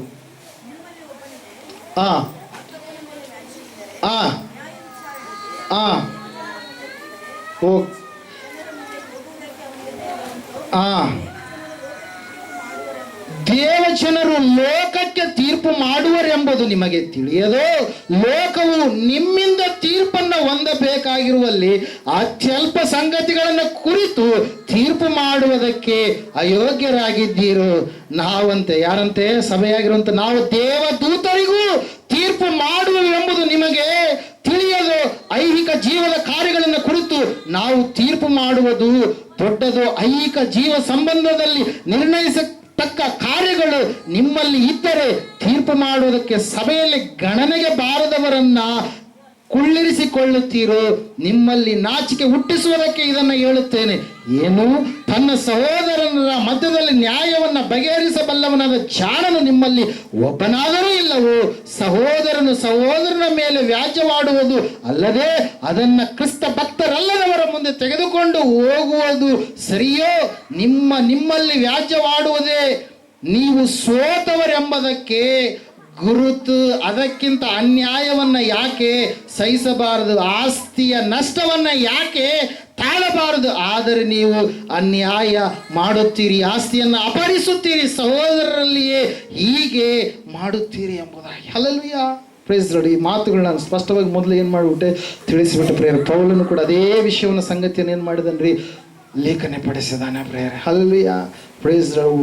ಹೆಚ್ಚಾದ್ರೆ ಸ್ವಲ್ಪ ಅವ್ರದ್ದು ಹೆಚ್ಚಾಗಿರುತ್ತೆ, ಕಡಿಮೆ ಆದರೆ ಸ್ವಲ್ಪ ನಮ್ಮದು ಕಡಿಮೆ ಆಗಿರುತ್ತೆ. ಆದರೆ ಜಗಳದ ಕುರಿತಾಗಿ ಅವುಗಳನ್ನು ಬಿಟ್ಟು ಸಮಾಧಾನದಿಂದ ನೀನು ಜೀವಿಸಬೇಕಂತೇಳಿ ಸತ್ಯವಾಕ್ಯ ಸ್ಪಷ್ಟವಾಗಿ ನಿನ್ನ ಸಂಗಡ ಮಾತಾಡ್ತಾ ಇದೆ ಪ್ರೇರೆ. ನಾವು ಲೋಕಕ್ಕೆ ನ್ಯಾಯ ತೀರಿಸುವಂಥವ್ರು ಅಂತ ಹೇಳುತ್ತೆ ವಾಕ್ಯ. ಹಲ್ಲೆಲೂಯಾ.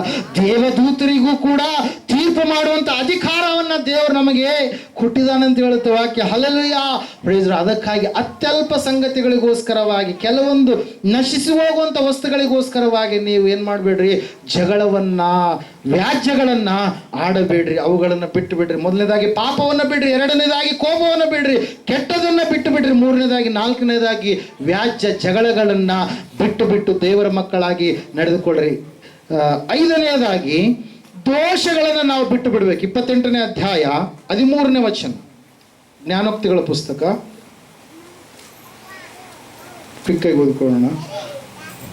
ದೋಷಗಳನ್ನು ಮುಚ್ಚಿಕೊಳ್ಳುವವನಿಗೆ ಶುಭವಾಗದು, ಅವುಗಳನ್ನು ಒಪ್ಪಿಕೊಂಡು ಬಿಟ್ಟು ಬಿಡುವವನಿಗೆ ದೇವರ ಕರುಣೆಯು ಏನಾಗುತ್ತಂತೆ, ದೊರೆಯುವುದು ಎಂಬುದಾಗಿ. Hallelujah, praise Lord. ನಾವು ನೋಡ್ತಾ ಇದ್ದೇವೆ ವಾಕ್ಯ ಏನು ಹೇಳ್ತಾ ಇದ್ದೀರಿ, ದೋಷಗಳನ್ನ ಮುಚ್ಚಿಕೊಳ್ಳುವವನಿಗೆ ಏನಂತೆ, ಶುಭವಾಗದೇ ಇಲ್ಲ, ಶುಭವಾಗೋದಕ್ಕೆ ಸಾಧ್ಯನೇ ಇಲ್ಲ. ದೋಷಗಳನ್ನು ಸಂಪೂರ್ಣವಾಗಿ ನಾವು ಬಿಟ್ಟು ಬಿಡುವವರಾಗಿ ಇರಬೇಕು. ಪಾಪವನ್ನು ಬಿಟ್ಟರೆ ಯಾವ ರೀತಿಯಾಗಿ ನಾವು ಕ್ಷಮಾಪಣೆಯನ್ನು, ಪರಿಶುದ್ಧತೆಯನ್ನು ಹೊಂದಿಕೊಳ್ಳೋದಕ್ಕೆ ಸಾಧ್ಯವೋ, ದೋಷವನ್ನು ಬಿಡುವುದರಿಂದ ಕೂಡ ಆಶೀರ್ವಾದಗಳು ಇದಾವೆ ಪ್ರೇರ. ನಾವು ನೋಡ್ತಾ ಇದ್ದೇವೆ ವಾಕ್ಯ ಹೇಳ್ತಾ ಇದೆ, ದೋಷಗಳನ್ನ ಬಿಟ್ಟು ಜೀವಿಸುವಂತವ್ರು ನಾವು ಆಗಬೇಕು.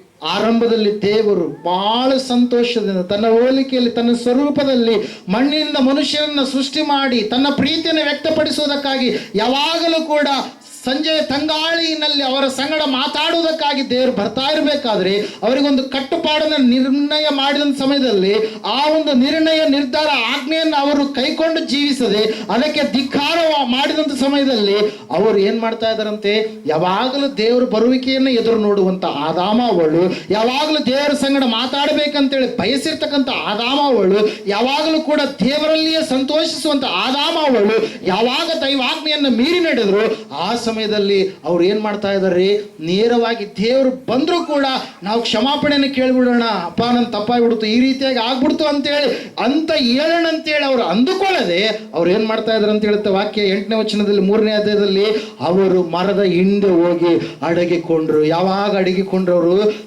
ತಾವು ತಪ್ಪು ಮಾಡಿಬಿಟ್ಟಿದ್ದಾರೆ, ದೋಷವನ್ನು ಮಾಡಿಬಿಟ್ಟಿದ್ದಾರೆ. ಆ ದೋಷಗಳನ್ನ ಮುಚ್ಚಿಕೊಳ್ಳೋದಕ್ಕಾಗಿ ಅವರು ಎಲ್ಲಿ ಅಡಗಿಕೊಳ್ತಾ ಇದ್ದಾರೆ, ಮರದ ಹಿಂದೆ ಹೋಗಿ ಅಡಗಿಕೊಳ್ತಾ ಇದ್ದಾರೆ. ಸಹೋದರ ಸಹೋದರಿಯೇ, ದೇವರ ಕಣ್ಣಿಗೆ ಯಾವುದಾದ್ರೂ ಕಾಣಲಾರ್ದಿರೋದಕ್ಕೆ ಸಾಧ್ಯನಾ?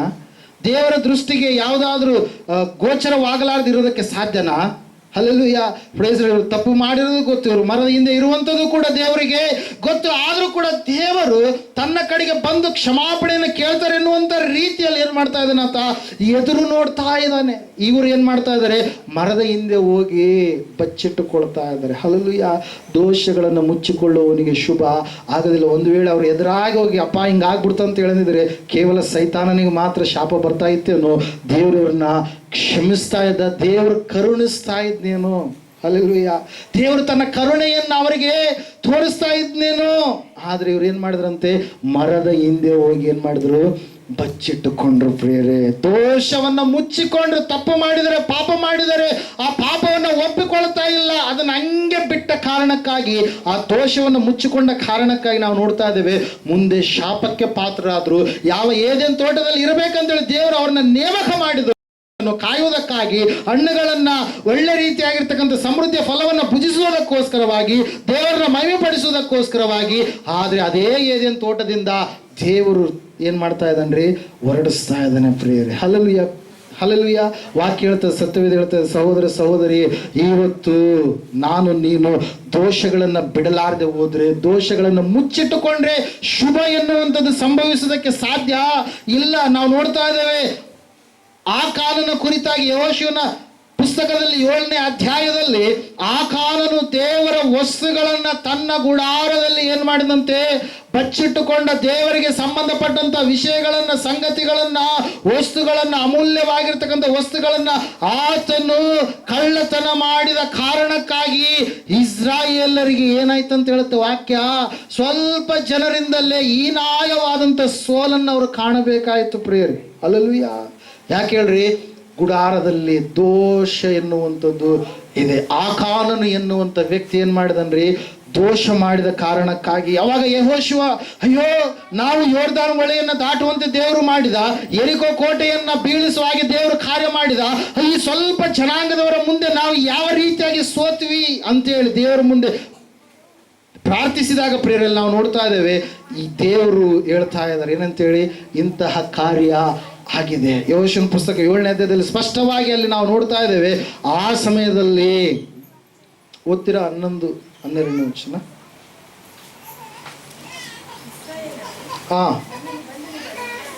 ನನ್ನ ನಿಬಂಧನೆಗಳನ್ನ ಮೀರಿ ಪಾಪಿಷ್ಠರಾಗಿದ್ದಾರೆ, ಮೀಸಲಾದ ವಸ್ತುಗಳನ್ನು ತೆಗೆದುಕೊಂಡು ಕಳ್ಳರಾಗಿ ತಮ್ಮ ಸಾಮಾನುಗಳಲ್ಲಿ ಅಡಗಿಸಿಟ್ಟು ವಂಚಕರಾದರು. ಆದುದರಿಂದ ಇಸ್ರಾಯೇಲ್ಯರು ಶತ್ರುಗಳ ಮುಂದೆ ನಿಲ್ಲಲಾರದೆ ಅವರಿಗೆ ಬೆನ್ನು ತೋರಿಸುವರು. ಅವರು ಶಾಪಗ್ರಸ್ತರೇ, ಶಾಪಕ್ಕೆ ಕಾರಣವಾದದ್ದನ್ನ ನಿಮ್ಮ ಮಧ್ಯದಿಂದ ತೆಗೆದು ಹಾಕುವವರೆಗೆ ನಾನು ನಿಮ್ಮ ಸಂಗಡ ಬರುವುದಿಲ್ಲ.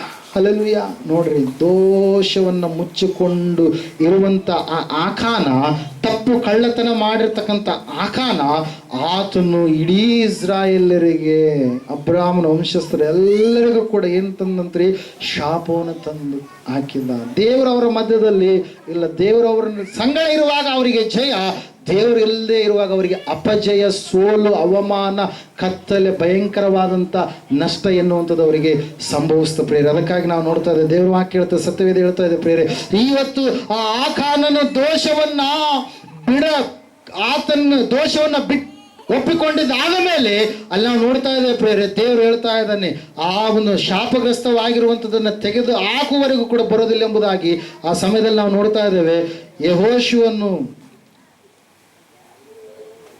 16ನೇ ವಚನದಲ್ಲಿ ನಾವು ಓದುವಾಗ, ಎಲ್ಲಾ ಕುಲಗಳನ್ನು ಬರಮಾಡಿದ ಸಮಯದಲ್ಲಿ, ಯಹೂದ ಕುಲ ಹಿಡಿಯಲ್ಪಟ್ಟಂತ ಸಮಯದಲ್ಲಿ, ಜರಹನ ಗೋತ್ರದ ವ್ಯಕ್ತಿಯಾಗಿರ್ತಕ್ಕಂಥ ಜಬ್ದಿಯನ ಕುಟುಂಬ ಹಿಡಿಯಲ್ಪಡ್ತು. ಆ ಕುಟುಂಬದ ಪುರುಷರನ್ನ ಕರೆದಾಗ ಯಹೂದ ಕುಲದವನು, ಜರಹನ ಗೋತ್ರದವನು, ಜಬ್ದಿಯ ಕುಟುಂಬದವನು, ಕರ್ಮಿಯ ಮಗನೂ ಆದ ಆಕಾನನು ಹಿಡಿಯಲ್ಪಟ್ಟನು. ಕಳ್ಳತನ ಯಾರು ಮಾಡಿದ್ರು? ಆಕಾನನು ಮಾಡಿದ್ದ. ಅದಕ್ಕಾಗಿಯೇ ಇಸ್ರಾಯೇಲರಿಗೆ ಸೋಲು ಎನ್ನುವಂಥದ್ದು ಬಂತು ಪ್ರಿಯರಲ್ಲಿ. ನಾವು ನೋಡ್ತಾ ಇದ್ದೇವೆ, ಆ ಸಮಯದಲ್ಲಿ ಆಕಾನನನ್ನ ಏನ್ ಮಾಡಿದ್ರು ಅಂತ ಹೇಳುತ್ತೆ ವಾಕ್ಯ, ಕಲ್ಲೆಸೆದು ಬೆಂಕಿ ಹಾಕಿ ಏನ್ ಮಾಡ್ತಾ ಇದ್ದಾರೆ, ಕಲ್ಲೆಸೆದು ಏನ್ ಮಾಡ್ತಾ ಇದ್ದಾರೆ, ಸುಟ್ಟು ಬಿಡ್ತಾ ಇದ್ದಾರೆ ಪ್ರೇರೆ, ಕೊಂದು ಏನು ಮಾಡ್ತಾ ಇದ್ದಾರೆ, ಸುಟ್ಟು ಬಿಡ್ತಾ ಇದ್ದಾರೆ ಪ್ರೇರೆ. ಅದಕ್ಕಾಗಿ ನಾವು ನೋಡ್ತಾ ಇದ್ದೇವೆ, ಸತ್ಯವೇದ ಹೇಳ್ತಾ ಇದೆ ಸ್ಪಷ್ಟವಾಗಿ ಏನಂತ ಹೇಳಂತಂದ್ರೆ, ದೋಷಗಳನ್ನ ಮುಚ್ಚಿಕೊಳ್ಳುವವನಿಗೆ ಶುಭ ಆಗೋದಿಲ್ಲ, ಅವುಗಳನ್ನು ಒಪ್ಪಿಕೊಂಡು ಬಿಡುವುದರಿಂದ ನಿನ್ನ ಜೀವಿತದಲ್ಲಿ ಶುಭ ಆಗುತ್ತೆ. ನಿನ್ನ ಜೀವಿತದಲ್ಲಿ ಕೀರ್ತನೆಗಳ ಪುಸ್ತಕ 32ನೇ ಕೀರ್ತನೆ ಮೊದಲ 5 ವಚನಗಳನ್ನು ನಾವು ಓದಿಕೊಳ್ಳುವಾಗ ನೀನು ಧನ್ಯತೆಯನ್ನ ಅನುಭವಿಸೋದಕ್ಕೆ ಸಾಧ್ಯ ಆಗುತ್ತೆ. ದೋಷವನ್ನು ಬಿಡೋದ್ರಿಂದ ದೇವರು ನಿನ್ನನ್ನು ಕರುಣಿಸ್ತಾನೆ, ದೋಷವನ್ನು ಬಿಡೋದ್ರಿಂದ ನೀನು ಧನ್ಯನು ಧನ್ಯಳು ಆಗ್ತೀಯ ಪ್ರಿಯರೇ. ಹಲ್ಲೆಲೂಯಾ. ಪ್ರೈಸ್ 37ನೇ ಕೀರ್ತನೆ ಓದಿಕೊಳ್ಳೋಣ ಒಂದ್ಸಾರಿ ಕ್ವಿಕ್ಕಾಗಿ.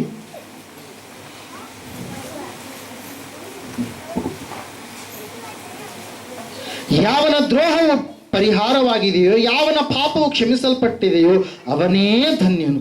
ಯೆಹೋವನು ಯಾವನ ಲೆಕ್ಕಕ್ಕೆ ಅಪರಾಧವನ್ನು ಎಣಿಸುವುದಿಲ್ಲವೋ, ಯಾವನ ಹೃದಯದಲ್ಲಿ ಕಪಟವಿರುವುದಿಲ್ಲವೋ ಅವನು ಧನ್ಯನು. ನಾನು ನನ್ನ ಪಾಪವನ್ನು ಅರಿಕೆ ಮಾಡದೇ ಇದ್ದಾಗ, ಹೇಳ್ತಾ ಇದ್ದಾನೆ ದಾವೀದನೇ, ಅರಿಕೆ ಮಾಡದೇ ಇದ್ದಾಗ ದಿನವೆಲ್ಲ ನರಳುವುದರಿಂದ ನನ್ನ ಎಲುಬುಗಳು ಸವೆದು ಹೋಗುತ್ತಿದ್ದವು. ಹಗಲಿರುಳು ನಿನ್ನ ಶಿಕ್ಷಾಸ್ತವು ನನ್ನ ಮೇಲೆ ಭಾರವಾಗಿತ್ತು, ಬೇಸಿಗೆಯ ನೀರಿನಂತೆ ನನ್ನ ಶರೀರದ ಸಾರವೆಲ್ಲ ಬತ್ತಿ ಹೋಯಿತು. ಹೀಗಿರುವಲ್ಲಿ ಯೆಹೋವನ ಸನ್ನಿಧಿಯಲ್ಲಿ ನನ್ನ ದ್ರೋಹವನ್ನು ಒಪ್ಪಿಕೊಳ್ಳುವೆನು ಅಂದುಕೊಂಡು ನನ್ನ ಪಾಪವನ್ನು ಮರೆ ಮಾಡದೆ ನಿನಗೆ ನನ್ನ ದೋಷವನ್ನು ತಿಳಿಸಿದನು. ನೀನು ನನ್ನ ಅಪರಾಧ ಪಾಪಗಳನ್ನು ಪರಿಹರಿಸಿಬಿಟ್ಟೆ ಎಂಬುದಾಗಿ. ಹಲ್ಲೆಲೂಯಾ. ಅವೆಲ್ಲ ಇದ್ದಾಗ ದಾವೀದನ್ ಏನಾಗ್ತಾ ಇದೆ, ವರ್ಣನೆ ಮಾಡ್ತಾ ಇದ್ದಾನೆ. ಬೇಸಿಗೆಯಲ್ಲಿ ನೀರನ್ನು ಹೊರಗಡೆ ಹಾಕಿದ್ರೆ ಕ್ಷಣ ಮಾತ್ರದಲ್ಲಿ ಬಂಡೆ ಮೇಲೆ ಹಾಕಿದ್ರೆ ಏನಾಗ್ತಾರೋ, ಆವಿ ಏನಾಗ್ತದೆ, ಆರಿ ಹೋಗ್ಬಿಡುತ್ತೆ. ಹಲ್ಲೆಲೂಯಾ. ಆ ರೀತಿಯಾಗಿ ನನ್ನ ದೇಹ ಆಗ್ತಾ ಇದೆ, ಕ್ಷೀಣಿಸ್ತಾ ಇದ್ದೇನೆ.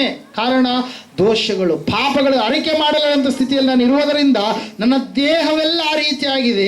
ಆದರೆ ನಾನು ಯಾವಾಗ ನಿನ್ನ ಸನ್ನಿಧಾನಕ್ಕೆ ಬಂದು ನನ್ನ ದ್ರೋಹವನ್ನು, ಪಾಪವನ್ನು ನಾನು ಒಪ್ಪಿಕೊಂಡು ಅರಿಕೆ ಮಾಡಿ ಅವುಗಳನ್ನು ನಿನ್ನ ಮುಂದೆ ಸಂಪೂರ್ಣವಾಗಿ ಒಪ್ಪಿಕೊಂಡು ಬಿಟ್ಟು ಬಿಟ್ಟಾಗ ನೀನು ನನ್ನ ಅಪರಾಧ ಪಾಪಗಳನ್ನು ಏನು ಮಾಡಿದೆ, ಕ್ಷಮಿಸಿಬಿಟ್ಟೆ ಎಂಬುದಾಗಿ. ಇವತ್ತು ಯಾವ ದೋಷ ನಿನ್ನನ್ನು ಆಳ್ವಿಕೆ ಮಾಡ್ತಾ ಇದೆ, ಯಾವ ಪಾಪವನ್ನು ದೇವರ ಮುಂದೆ ಇನ್ನೂ ಕೂಡ ಅರಿಕೆ ಮಾಡದೆ ಇನ್ನೂ ಕೂಡ ನೀನು ಮುಂದುವರಿಸುವಂತಹ ವ್ಯಕ್ತಿಯಾಗಿದೆಯಾ, ಅದು ನಿನ್ನನ್ನು ಏನು ಮಾಡ್ತಾ ಇದೆ, ಇವತ್ತು ನಾಶನದ ಕಡೆಗೆ ನಡೆಸ್ತಾ ಇದೆ. ಪ್ರಿಯರೇ, ಸಹೋದರ ಸಹೋದರಿ, ಇವತ್ತಿನ ದಿವಸ ನಿನ್ನ ದೋಷಗಳನ್ನು ಒಪ್ಪಿಕೊಂಡು ಬಿಟ್ಟು ಬಿಟ್ರೆ ನಿನ್ನ ಧನ್ಯನು ಎಂಬುದಾಗಿ ವಾಕ್ಯ ಹೇಳುತ್ತೆ. ನಿನ್ನ ದೋಷವನ್ನು ಒಪ್ಪಿಕೊಂಡು ಬಿಟ್ಟು ಬಿಟ್ರೆ ನಿನಗೆ ಕರುಣೆ. ಯಾರ ಕರುಣೆ ಅಂತ ಹೇಳುತ್ತೆ ವಾಕ್ಯ?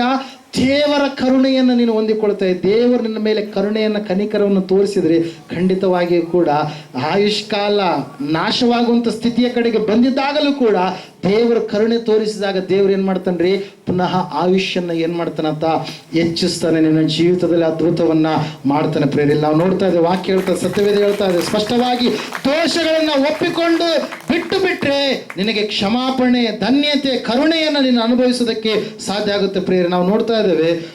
6ನೇದಾಗಿ ಫಿಲಿಪ್ಪಿಯರಿಗೆ ಬರೆದ ಪತ್ರಿಕೆ 3ನೇ ಅಧ್ಯಾಯ 7ರಿಂದ 8 ವಚನಗಳು ಓದಿಕೊಳ್ಳೋಣ. ಲಾಭಕರವಾಗಿರುವಂಥದ್ದೆಲ್ಲವನ್ನ ಬಿಟ್ಟು ಬಿಟ್ಟು ಎಂಬುದಾಗಿ ನಾವು ವಾಕ್ಯದಲ್ಲಿ ನೋಡ್ತಾ ಇದ್ದೀವಿ. ಒಂದ್ಸಾರಿ ಓದ್ತೀರಾ? ಫಿಲಿಪ್ಪಿ 3:7-8ನೇ ವಚನ.